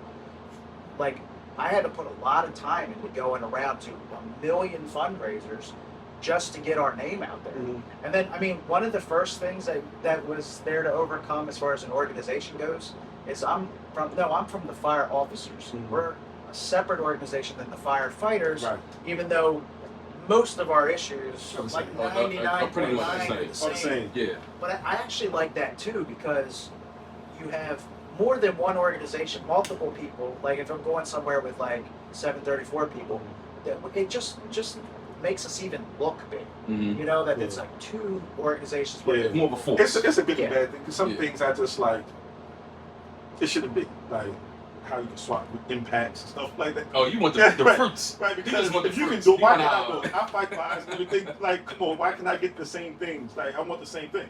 Yeah. I shouldn't be. I understand. I shouldn't have to go through all that. I have to go through and you can do something totally different. Well, that's actually, you know what? You made a good point that we used to negotiate together, so Mhm. everything was the same. And there was a really stupid reason why it split a Mhm. few years back. Okay. It was before I was there, Mm. and it's just been like that since. But I know, I'm totally open to us doing it together. Honestly, Okay. I think I think it'd be good that everybody's stuff It's is the one. same. Most definitely. Yeah. I really, ultimately, that would be better. Yeah. So I say that to say, if you feel that way, you might want to communicate that to your elected officials. If you There you think go. that they Yeah. should. You pay your Why PAC not? fund. Why not? Right. Why not? Why not? Why not? So I got Yeah. another PAC story, right? I'm talking about the network. Mm. So this is a story I've told a few times. I think it's pretty funny. So this was in 2021, summer of 21, right? So I've been president for like 6 months, right? It's not a long time, but I'm going to all these fundraisers all the time, getting our name out there. And so I'm at a fundraiser for Zeke Cohen, who was the first district councilman who I had established a relationship with pretty early on. Like he was real receptive to Mhm. us. He knew who we were. You know, it wasn't like I had to start from. I'm kind of surprised, but go ahead. Yeah, I digress on that. yeah, okay. So here's another thing. You never know where people go. Yeah. He's like the city council president now. So I'm at his fundraiser, and I'm just going around talking to people like I do. I meet this guy, we get to talking, and where are you from, who you with, because you're finding that out. And I'm the fire officers president. I Mhm. represent lieutenants, captains, and chief, Baltimore City Fire Department. He's like, oh man, that's awesome. I got a lot of respect for you guys. You run into burning buildings and everybody's running away, and I served too. I was in the military. I was in the 82nd Airborne. I was a captain. I did 2 tours overseas, and I never was in the Wow. military. My wife was, and I was like, damn man, I got a lot of respect for Yeah, people. in right. the That's military. the real. I feel like when I started at 19, Mhm. like if me and a couple friends would talk about it, if you do it over, could have done it all over again, Mhm. probably would have got military. Okay. I do feel like that. But anyway, so I'm like, well, that's really impressive to me. What are you doing now? And he's like, well, now I'm a CEO of a nonprofit, and it's called Robin Hood, we fight child poverty and all that. And I was like, what? That sounds. Where's that at? Well, that's in Manhattan, in New York. I was like, damn, that's pretty impressive too. Yeah. So what brings you to this fundraiser? And he says, well, I'm running for governor. And I was like, Oof. Big that's step. cool. That's Well, a big well, swing. like I said, I'm like a Yeah. junkie with politics, and I was like, of Maryland? And he goes, yeah. And I was like, well, no offense. I mean, I'm kind of a junkie on this stuff, but I never heard of you. What's your name? And he's like, Westmore. And I was like, Wow. Wow. and we got to talking a little bit longer, and great guy, real. I mean, and I said, you know what? Back to the money, right? Because Mm-hmm. if you got enough money, if you can raise enough money, you're gonna win. Like, there's no doubt in my mind. Really? Absolutely. Okay. He's like he was created in a lab to run for office. Okay. I mean, he was He a has a Rhodes great smile. Scholar. He has a great smile. He's real charismatic. He loves people. Great Right. smile. I'm just saying, right? He does. He He's does. jacked. He does. I'm just He was saying. jacked, Yeah, you right. can pull up the other day on social Yeah. media. Right. Yeah, and he's a Yeah. great guy. And I was Yeah. like, I want you to come meet our executive board. He's like, oh, all right. So Yeah. he's going, and it's funny going back now because he like shows up here. It's like him and one other guy. Mm. This guy that he was campaigning with early on. Now it's like you can't walk down the street with this guy. Right. There's like 100 people trying to Yeah, get yeah, his it's not- autograph. it's He's a all- Famous. superstar. He's Yeah. definitely famous. Yeah. Does Westmore smoke cigars? Yeah, he smokes cigars. I Yeah. might get Really? smoke cigars with him this weekend. And he like reggae music. His family's, yeah? His family's Jamaican, so yeah, Yeah, I gotta be. yeah. Yeah. Hey, shout out to Westmore, man. Yeah. Hey, we got the lounge here. And all my, Hey, You know what I mean? and That's shout what out Don't you smoke get on Mola the Cigar couch. Lounge. And That's all what my- you need to get on this couch. Hey, well, and he is one of my Caribbean American yeah, people. yeah. That's he's what's up, man. Yeah, Yeah, Westmore definitely. Whatever. yeah. Yeah, so You know. that's how I met Westmore. Okay. And here's another thing, right? Because that's, I've been president for 6 months. So he helps me the executive board, and Doug has a good impression. And then I'm thinking too, we got to step up our game on politics. So there's like 10. So there's 14 people running for governor, Mm-hmm. 10 Democrats, 4 Republicans. We ended up meeting every single one of them except for Dan Cox, who ended up being Yeah. the Republican nominee. Yeah. He wasn't interested. Wasn't interested in meeting us. So that's a no. It's a Yeah. no right Yeah. now. Anyway. Sorry. Meeting everybody else, and it was like, man, this guy's like real accessible. He's from here. He's the only one from Baltimore. Mhm. He loves us. I Mhm. mean, and I said to the executive board, I think we should endorse this guy. Mm-hmm. I think we should put our chips on the table. It's way early. Nobody's paying attention to the governor's race. Yeah. And they're kind of like, well, I mean, it was kind of like, Fannon, you haven't steered us wrong yet. I think you're out of Yeah. your mind, but okay. So took it to, so they voted, okay. So we bring it to the regular meeting, and it was like October of 21. Explain myself on the floor. Everybody's like, okay, yeah, that sounds. We'll see where this goes. Yeah, Sure, let's yeah. endorse this guy. So he had his birthday. His birthday's in October. I go to his birthday party, and it's funny. I go in there, and there was like a little bit of a run of show to it. There's like some politicians there, so it was like Senator Antonio Hayes. He was going to do some intros. So That's my guy. Oh, yeah? So Okay. we got a Hayes fan back there. So listen to this one. So he was going to do like the intros. He was going to be like the MC, blah blah blah, introduce people and have it come out. And I said, I got a birthday present for you. Took it down to the floor. You're our guy. We voted to endorse, and we were the first organization to Really? endorse. That's- West So we Point. good. Yeah, thank So, you. and See, Thank you. this is the Hayes part though. That's why we be the lawyer. Right, So- thank you. Strategic. Strategic. He's like, that's amazing, that's great. And he was like, Senator Hayes, you're bumped. I'm gonna have him do the introduction. Don't hold that Public against me. speaking, hold up. But he was so that actually still to this day matters to that guy. And he Yeah. was kind of carrying me around on his shoulder. And then he, like you guys know his story now because he ended up being successful. Right. Right. He shot up like He a did. like a Yeah, rocket. He did. He And did. he's bringing us around, so people are looking at him like, who the hell is this? Who's this guy that Right. he's with? He must be important. Right. And it's Yeah. like, Right. it's just me. Yeah, It's, right. it's not anybody important. And now you're a national figure. Right. Like I said at the beginning, a Yeah, national he figure. is. He is. So with the whole politics thing, right? So when you talk about endorsements and everything like that. Wait, let me tell you one more thing. All right, go ahead. That this is the funny Oh, joke that hey, he don't- says. well, I'm gonna ask you a question before you go there too. All right, go ahead. Yeah. Go ahead. Go ahead. So the story that Westmore will tell, he's told it more than once, Mhm. is I thought firefighters were brave, but I didn't know they were this brave. Yeah. They endorsed me, and I was polling 1%. Mm. I'm not voting was polling higher than me. Wow. And we Wow. got the endorsement. So Wow. that's pretty funny. Wow. Go ahead.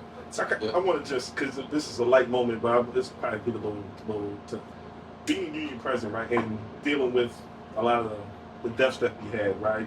How do you feel that kind of affected you being union president? Because one of your best friends, Right. who was Paul Butler, Paul Buncher, right? So, and right. kind of that. how you know, if you don't mind speaking about that, being in that position. I got to tell you that that was, I mean, I know it was for everyone, but it was tremendously stressful, and a lot of it is a blur because there was so much that was happening in such a short period of time. First, it was the incident. I mean, I was down there. I was in the exposure with the guys, trying to get. When I got there, everybody was out with Paul. It was maybe 7:30 or something when I got there, something like that. And so I'm outside talking to Rachel. I've known Rachel for a long time, and then we're getting him out, and then it's like doing a press conference at Shock Trauma. I mean, it's as crazy as like I come to work, suit and tie. I didn't think I was going to be in my gear, but I was geared up in there because it was just like, this is all hands on deck kind of thing. So it's like, then take my gear off at the hospital. I'm at a press conference with the mayor and everything. and that was a very long day. And then the main thing was there's a lot of support that comes in, but it's hard to manage it all. There's people, then there's like reporters calling from across the country, and you know we don't have a staff here. I'm kind of the staff from day to day. Yeah. I get a lot of help from the executive board, but still. And my main goal, that like my instinct to it was like I got to make sure everybody's okay, because I think people are going to start falling apart. And so it was like a lot of like firehouse tours, you know. And then there was guys that were like, hey, let's. And then, you know how the shift parties kind of dropped off after the 24-hour shift? Those were back for a little bit. People were like, hey, let's go meet up at a bar and blow off some steam. Yeah, most definitely. Yeah. Yeah. There's so much to it, because it's hard because for me, you have to go to everything. And it's like there's obviously the funerals. I mean, I had to give a speech there. It was like 15,000 people. That was the biggest audience that I spoke to. And then we had, the funerals was a big thing.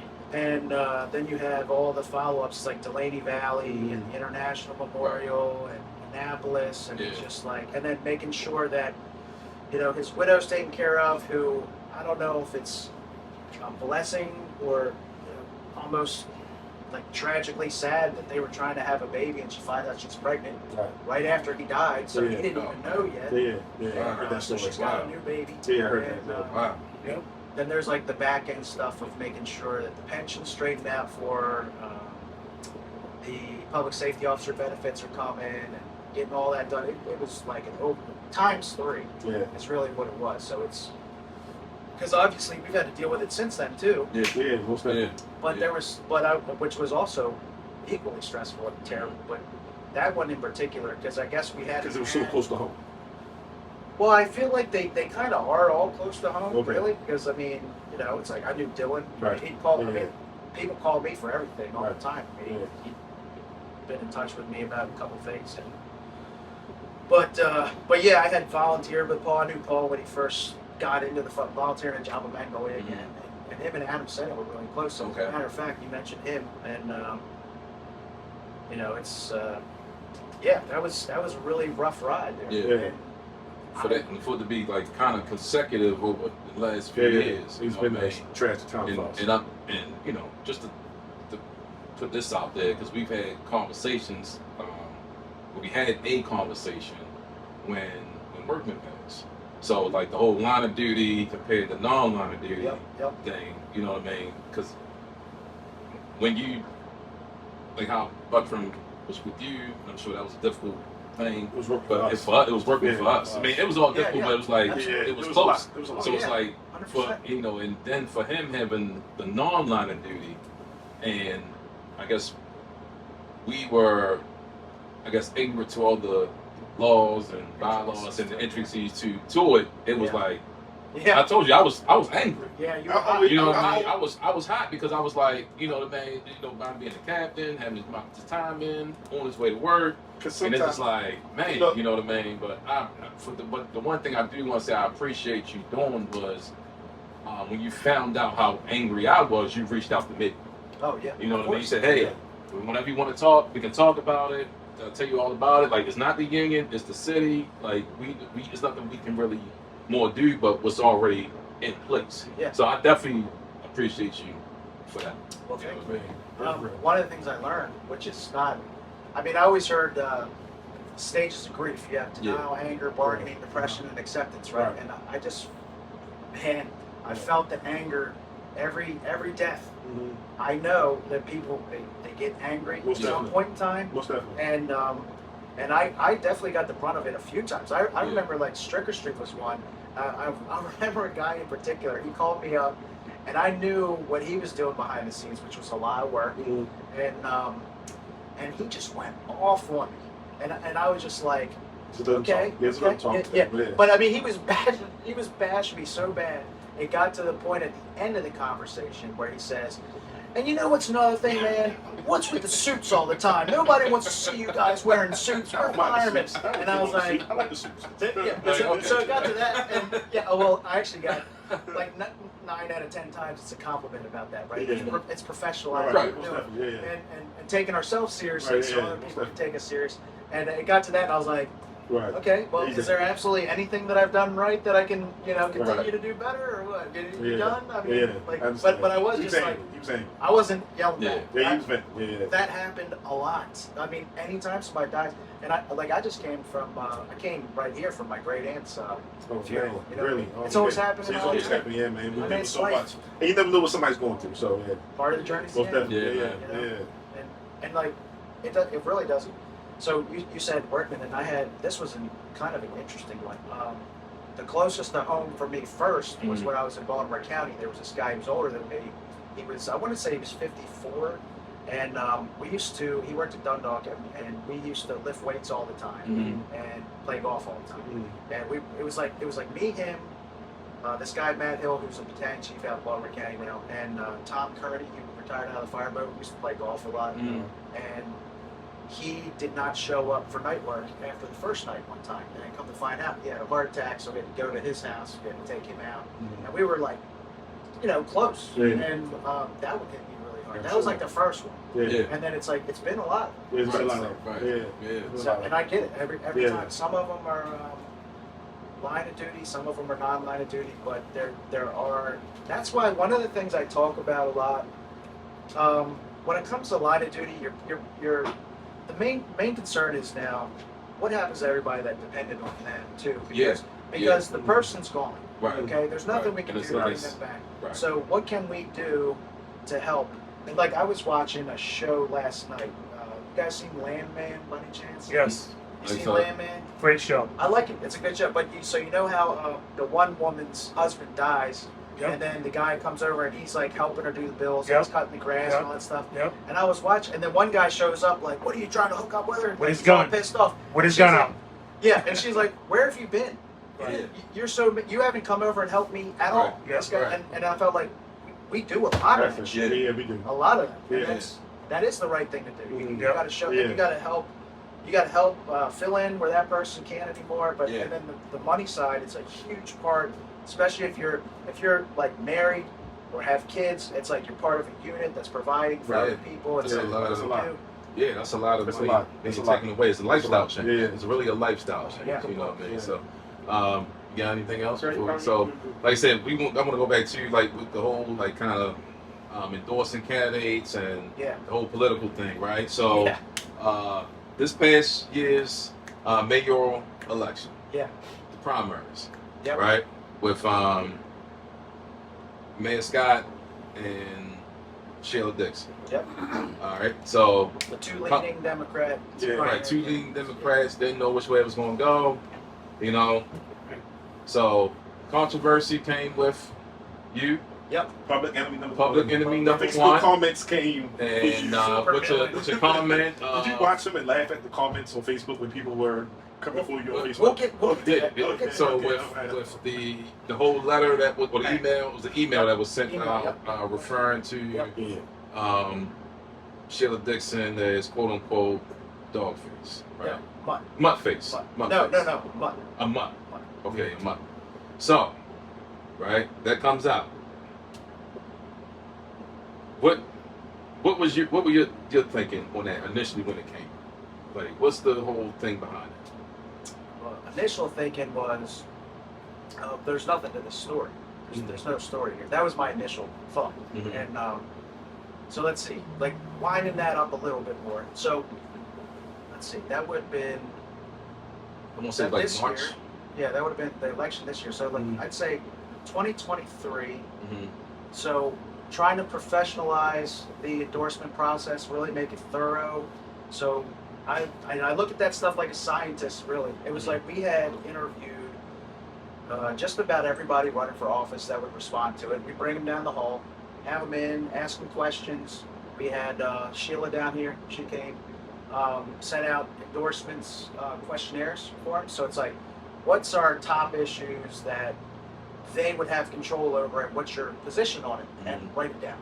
You know, and then actually before that too, another thing we did was the Fire Ops 101. Did you know that one?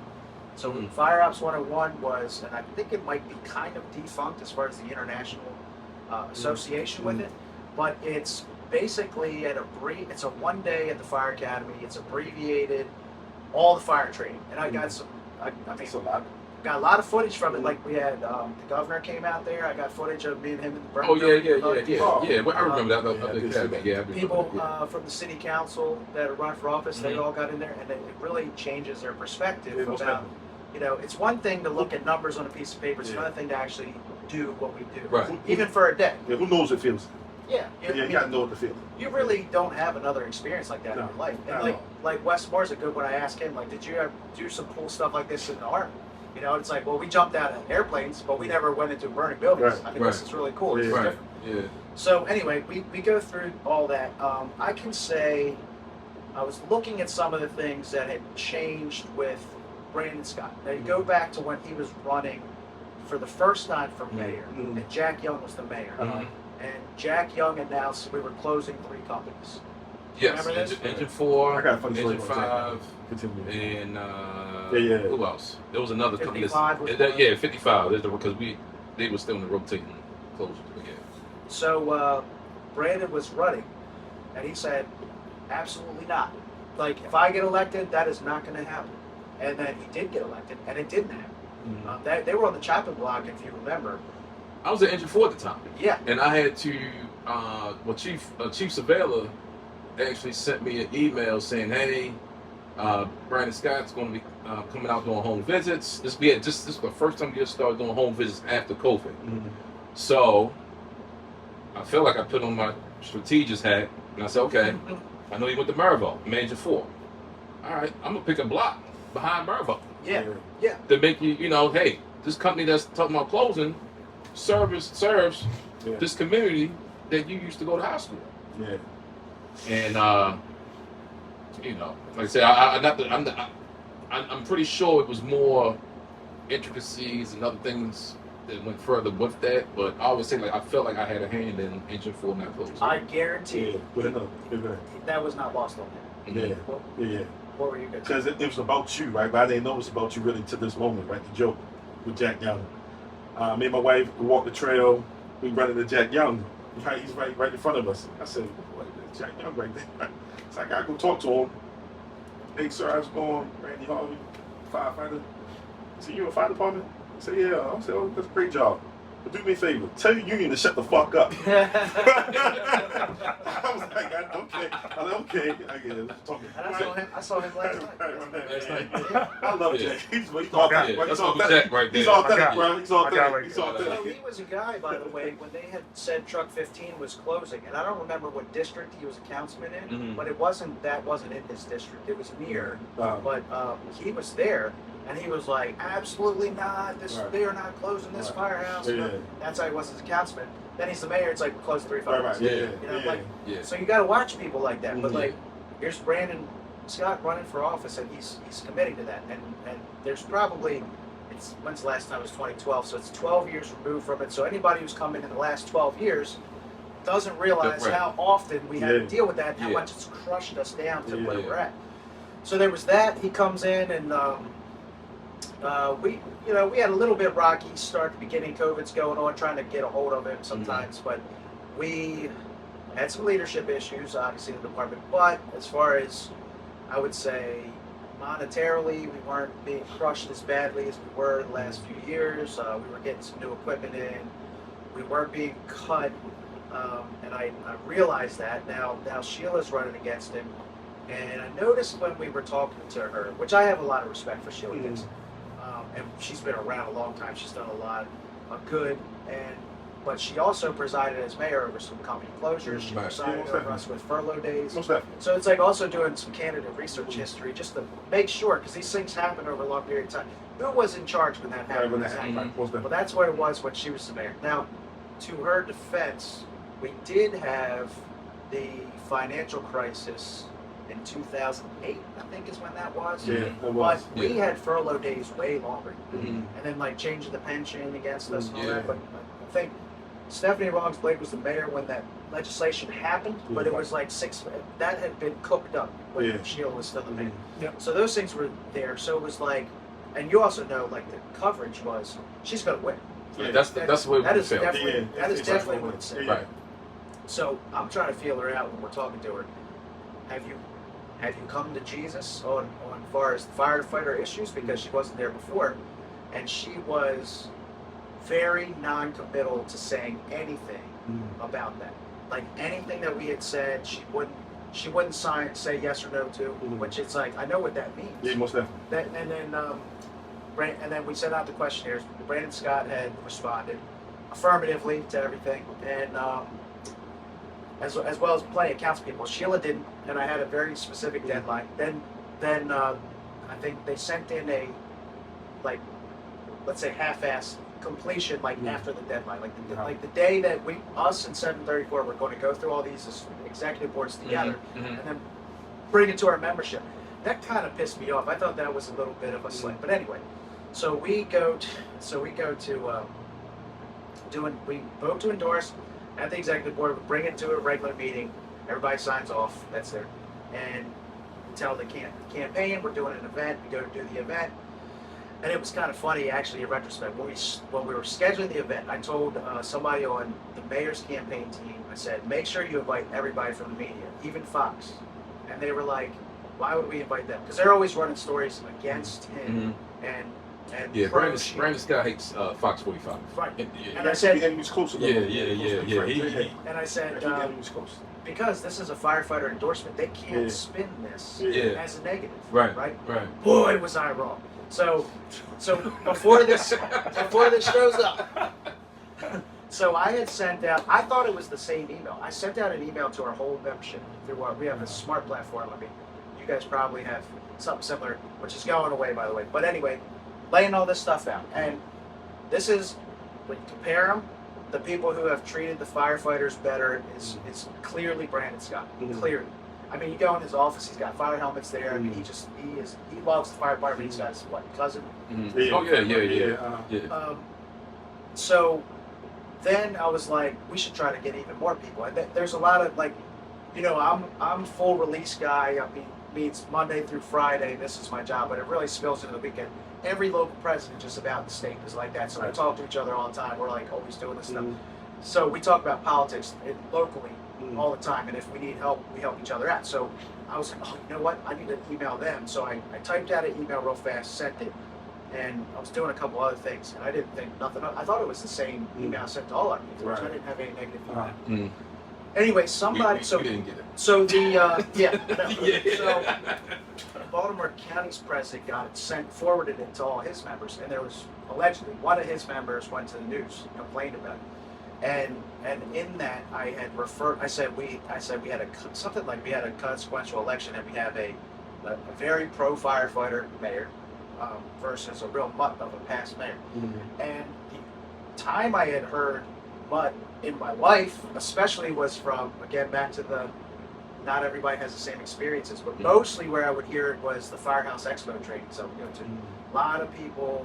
Really, in like the Northeast, they would say it, and like I said, like when they called me about it, I said, well, that's it's like knowing my audience. I'm sending it to local presidents. I'm like, that's a term that's used to describe city council, city government official, mayor that negatively impacts firefighters. I mean, it's on the internet, very clearly defined like that.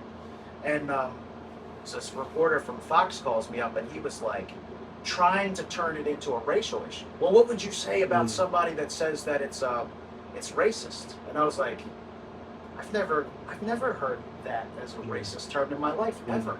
So I would tell them that's not what it is. That's kind of what I would say. He was trying to force me to say something. That's what it is. And then in contrast, I'll tell you this: there was a reporter from the Banner that called me and said, "Hey, I got this whatever. Do you have a comment on it?" And I explained the same thing to her. And she said it in a much better way than I did, which was, oh, I get it. So that's a term kind of like when you call somebody that crosses a picket line a scab. And I was like, yeah, that's a perfect way to describe it. It's like somebody who's a decision maker in government, that's cutting the budget, whatever, that's a mutt. And they tried, and it was funny too, I noticed that the reporter who was running with it, and you got to understand, that particular brand of media they were running with, especially at that time, was just shock value. It was like, make anything. It definitely was shocking. Yeah. It definitely was shocking. And he tried to make it racial, and then I don't think that was getting as much traction. Then he tried to make it sexist. That it was because it was a woman. Right. And this is what honestly I thought when they started putting it on the news, because I know Sheila Dixon, Right. and I was like, I didn't want to get into like a name calling thing. Right. I wanted it to be about the issues. Right. And back to like, I'm surprised you never heard C4 show, but they were Right. talking about it on there, and I put out an apology statement for it, and then the mayor called in the C4 show like the next day when they were talking about taking calls and stuff like that, and he said it.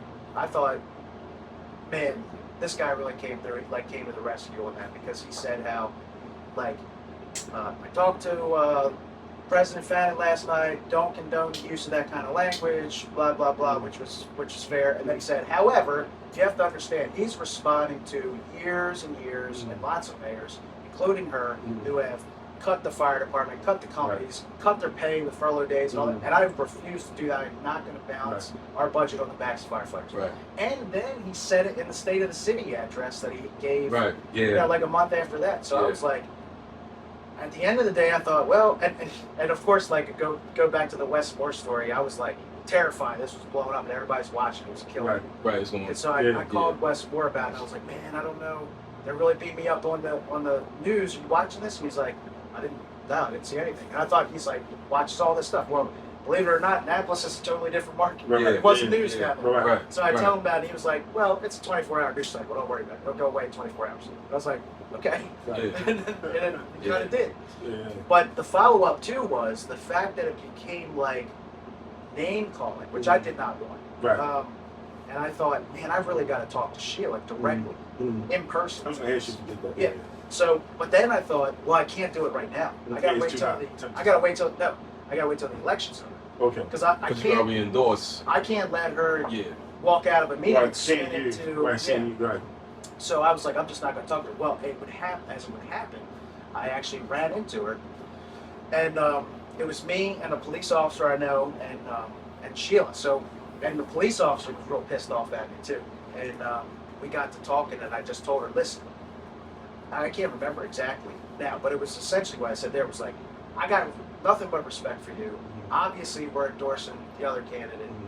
We're behind them, but I was not trying to call you names. I mean, that wasn't even like, this is my fault. It's not like it was a public statement I was making. This wasn't like a public release thing, but that doesn't matter. I still said it. Yeah. But I was like, and I just feel, and she was like a real, like, I would say, consummate professional with that. You know, she was like, you think that would hurt my feelings? Like, I've heard so much worse than that. Right. You know how long I've been doing this? Yeah. Like, you should have heard some of these boys down in Annapolis back when I was, city council president. Some of the stuff they said, and I was like, you heard worse. oh, yeah. Facebook comments. Oh yeah, I had some Facebook comments too. Yeah, I started it getting was doxxed. ridiculous. I was getting doxxed on there. Yeah. Then they started doxing my wife on there. That's crazy. Yeah, man. And that's when I was That's so worried. Yeah. And it was, like I said, and I think that's another instance because I called you. Yeah. And we had the conversation about that, like when it happened, and I was like, hey, like, you know, and not like I said, not to make it a race thing, but it is what it is. Like I said, the black officers was upset because from where we come from, like in Baltimore City, like referring to a woman as a mutt is a female dog. Yeah. You know what I mean? So it was just to hear, like I said, I already know about, you know, what you told me and everything, what you just explained, and I think that helped kind He of did put that message up there. You were that kind of eased the tension with the black officers. Not You know all what I mean? black And officers. not all, but like a lot. You Yeah. know what I mean? Like I was just like, because there was some real tense conversations prior to me speaking to you. I said, hold up, let's not jump off the ledge. Let's figure out what's going on. Let's Like, jump off. yeah, let's not jump off the Yeah, ledge. yeah, You know what I yeah, mean? yeah. Like, so, no, I just try to come at things like the way I was raising my fault. Like, it was just like, be level headed. Like, don't Yeah. attack things with emotion. Like, Yeah. get the facts, see what's going on, and then let's go with it now. Yeah. You know Yeah, what I mean? 100%. So, you know, man, I've always tried to operate out that space. You know what I mean?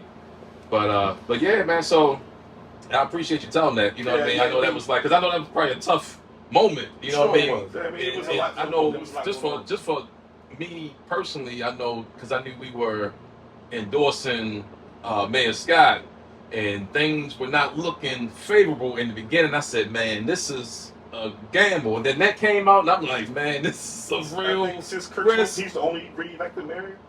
No, O'Malley No, was O'Malley, since O'Malley. Okay, yeah, man. So it don't happen that often. 20-some years. It don't happen. It doesn't happen that like often. 90, what, 96, 97? 40-something Yeah, man. So Yeah. that was, So but I'm glad things changed. I was like hoping, because I was like, I feel like we had a good rapport with various guys, like the way you were saying, but like I felt that, you know what I mean? And I feel like, not to get political, but I feel like he's doing a good job. Like I'm not a city resident, but like just seeing. I think we like him if you're under 60. Although I know a lot of old people that don't like him. I don't know why, but you know what I mean. I do, but I love him. I always felt like Baltimore is Baltimore. Baltimore's gonna be Baltimore. Like I remember I watched a documentary like back in the '70s with the Seton Keogh stuff. Remember that with the nuns and stuff, right? And it was a detective on there say Baltimore was averaging almost 300 murders back in the '60s and '70s. So I'm like, it's nothing new. Like Baltimore's gonna be Baltimore. So now to see the murder rate then drop. I'm sure it's still violence out there, but the murder rate has dropped significantly. I think it's still like under 200 murders. Yeah. You know, so you know what I mean. But So obviously something is working. Yeah, You know what I mean? you gotta understand the culture of Baltimore too. Yeah. It's easy to look at that abroad to see numbers, but you gotta understand the culture of Baltimore. Yeah, that's what I'm saying. Baltimore's gonna be Baltimore. Yeah, you gotta understand. Like you're not gonna like get away from it. So But anyway, back to the whole different thing. You know what I'm saying? But I will say one other thing though, yeah. like while you're on that subject, because I agree with all that.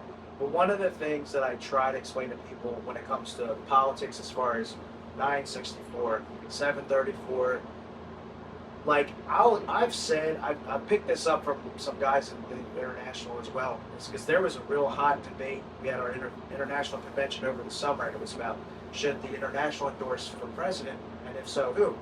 And one of the things to keep in mind is the organization. Now, you might be a member of the organization, you might be, but the organization has to be focused on the organization's issues. Right. That's why it's like this year in particular was a good year for it. Like abortion. Do we send out what's your stance on abortion or a specific whatever? That has nothing to do with firefighters. Yeah. And ours is wages, benefits, working conditions, Baltimore City Fire Department. Right. That's it. That's it. That's it. So it doesn't. We can't get into that. Can't get into guns. Yeah. There's some other unions that too. Okay. I mean, really deep. Really? Okay. And that's we not. don't want to do that. That's where a slippery slope. It is, Yeah. and everybody's got their own opinion on politics and everything else. But it's like when it comes to what's the best for us as employees, that's where our focus has to. So that's what matters. Yeah. You can let the cat out the bag, right? Because I kind of feel like this is going to be a yes for you, right? Being everything you said today, do you have any goals or ambitions to hold a different level of? Are you going to be the international Right. player? I'm gonna say. Right. Are you going for the international? Are you going? Do you see that in your future, Andy?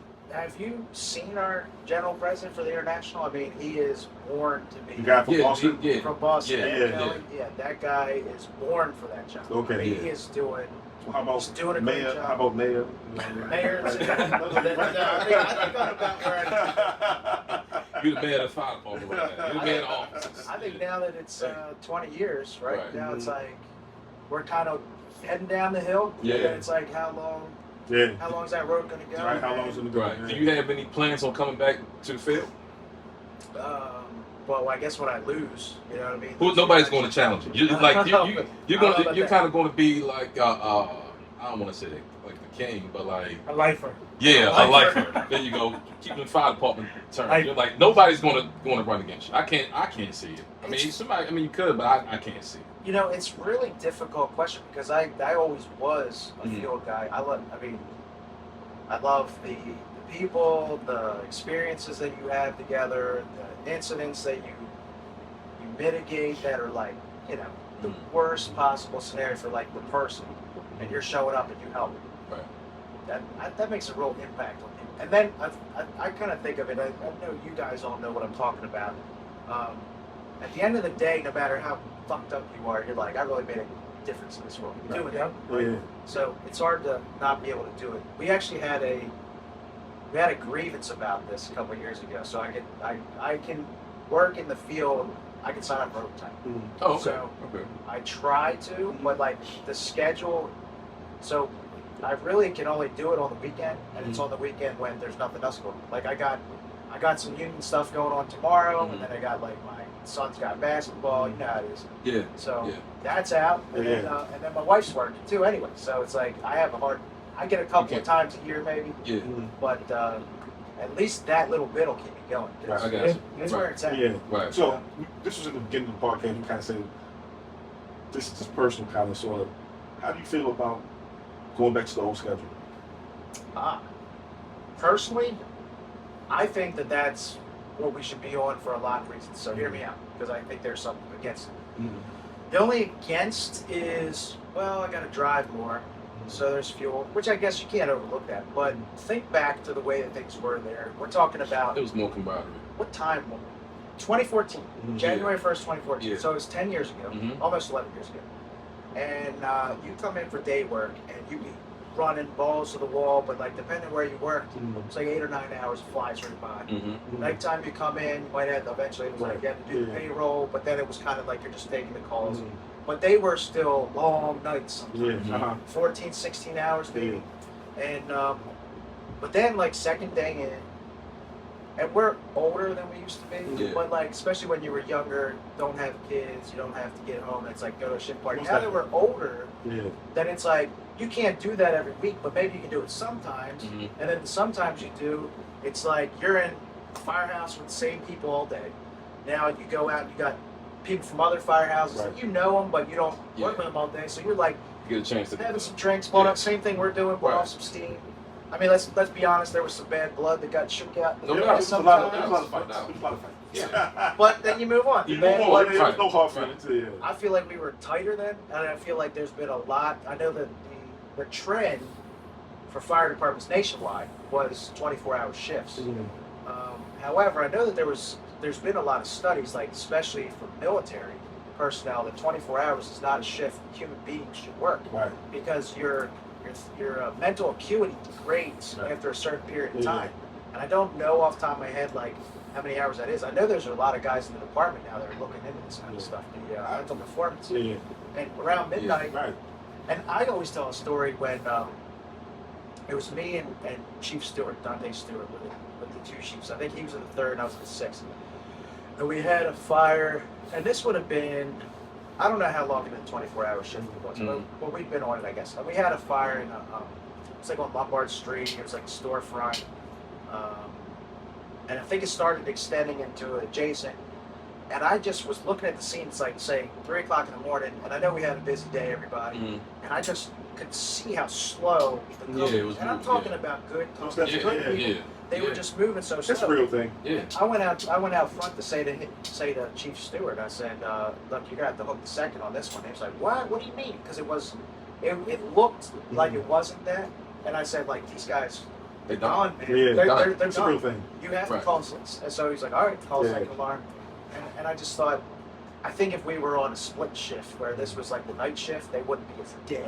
Yeah. Yeah. There's pros and cons to it. Yeah. It is. Yeah. And I do feel bad for the youth that's in the fire department who ride the medic or in the busy company during the Yeah, day. don't do it, And right. then at nighttime the medic. Yeah. It's hard. That's So, hard. so you can't tell, oh, I rode the medic for so many years, and no, you ain't do that. Yeah, that's Yeah. true. You Like, didn't do never- that. Right, yeah, you never. never did that. Yeah. Yeah, so it's Yeah. pros and So, cons. well, what's your opinion? I like coming to work 9 days a month.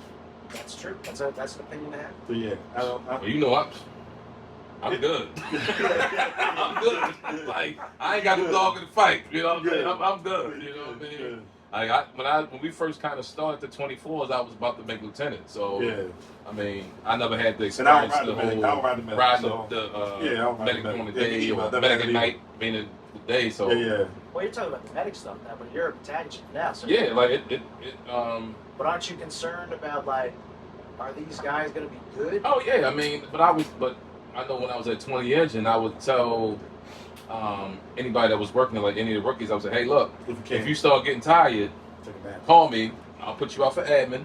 I probably shouldn't be saying this, but I'll put you out for admin, and you know what I mean, that'll buy you at least an hour on top of your rehab, so you can at least get an hour and 30 minutes of rest before you gotta go back to service. So and that'd be like if I knew that we had a rough day. You know what I mean? Like now we wasn't doing nothing all day, then it's just like, you know, hey, I would get your rest now. Like go do a little bit of training, just some little small stuff. I know you gotta ride the medic tonight. I'm not going to dog you out during the daytime. You know, get your rest.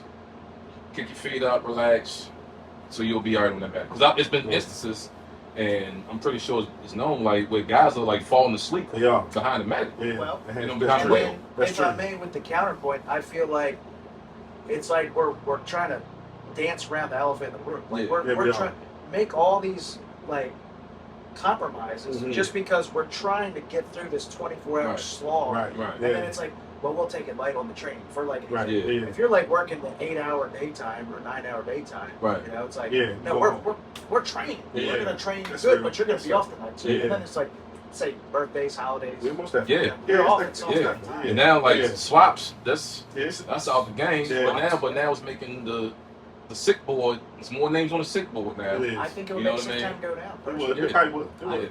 It's like I said, so you know, but that's what you're here for, and that's what hopefully. That's why I'm paying this pack fund.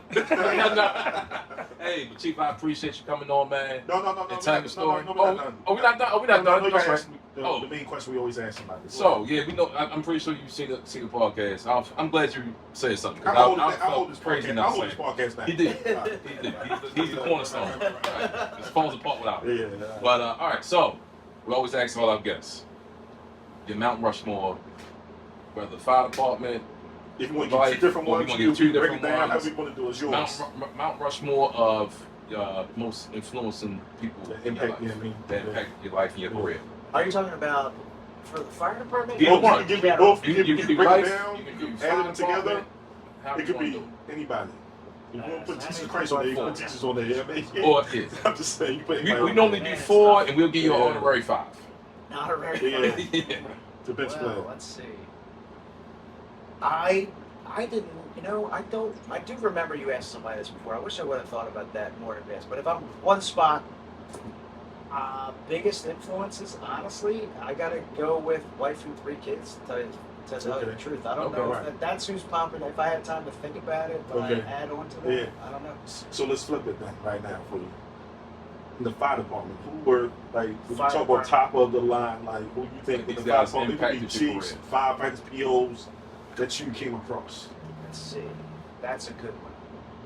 Well, since I'm glad we brought this up earlier, but Lloyd Beard from Baltimore County definitely be up there. Trying to think. Let's see. Who would I don't want to run out of space. I'm gonna go with next in my mind. I feel like I don't want to leave anybody out. So you can do that. That's fine. Nobody picked me yet, so. I'm gonna put Jason Goodwin in there. Okay. Chief Goodwin. We did everybody loves Chief Goodwin. Yeah, we did volunteer in a job together for Baltimore City. I don't know if I said that earlier. Shout out 83. Huh? Shout out 83. Yeah. Let's see. I'm gonna go with Jake Van Gelder. Okay. Definitely big influence on each other, I think, over the years. Now I got another one. It's a tough one. I'm gonna go with maybe I might go with this is a split decision. I'm gonna go with a Steve Fugate, actually. Oh, okay, wow. That's the name I hear in a long time. Give me your president. President Fugate. President Fugate. President Fugate. I'm gonna say he's got a big influence on my union work. That's almost like a different. I guess I'd split my career into 2 halves at that point. I had my suppression emergency service side. Now I got the labor side. Right. That's definitely. So fire department wise, I'll go with that one. That's fine. Okay. That's great. That's great. All right. So what's the kind of rap band? What's next for you? Well, it's Friday, boys, so off here in a little while. Trying to take it now easy. you answer all the questions now you can have a pour. Yeah. The edge is off. You're off the hot seat. I got a driver today, too. Oh, yeah. There you go. All right, well, Chief, I appreciate you coming on, man. I appreciate you. Yeah, you know what I mean? Good day for it. Yeah. December 13th. December 13th, 20 years. Friday the 13th. 20-year raise. Yeah, 20 years, yeah. And I had to, I said it on our last week, we interviewed Vaughn Kazak on our last one. I gave him a shout out. I gave you a shout out on that towards the end, man. Yeah. Hey, thanks for getting that pay right. Yes, I'm up, baby. That pay hit now. No, let me tell you something about this, man. And we used to go half a line. He like, no, I got it, Randy. I Yeah, got it. yeah, Don't worry about it. yeah. I got it. I got it. There's nothing to it. Your peasants change. Hey. Your peasants. Well, Yeah. since we ain't, might as well get what you want. Since we about to end it out. That's 'Cause we got to do a cheers on the way out. But this is what we've been out. What's that right there? What you The got? Redwood Empire. Look, they ain't paying me, but the Redwood good? Empire cash drink. Okay. So I'm normally, I'm gonna go back to Tell it. me when. I'm normally an Irish whiskey guy, but I'll try Okay. this Northern California whiskey. Yeah, instead. Wolf. Give it a shot. Yeah. And we're What looking do for you the got? cheers. This is the Wolf Reserve, Wolf. double O. Some people like it. I Yeah, like it. yeah, that's one of my Some people say it's It's too one of my- Some it's people one say of it's my too go-to. oaky, but I like Smooth. it. I like smooth. it. Yeah, I like it. All right, well look, here's to another episode of Charles Street Smoke. Yeah. Chief, we appreciate you coming on, telling your Yeah. story. Thank you so much. Yeah. It's Documented. Thanks to Gunsmoke. Yeah, shout out to Yeah. Gunsmoke. Yeah. My man, Big Brother. Yeah. Gary right there Our holding it producer, down. Mike Jordan. Mike Jordan. Not the real Mike Jordan, but Right. the other Mike Jordan. Right. Yeah. West Side's Mike Yeah, Jordan. West Side Baltimore Mike Jordan. Hey, Yeah. like and subscribe to the YouTube page, Instagram page. Here's to another episode. Appreciate you guys. Hey, keep it smoking. Yeah. All right, be out.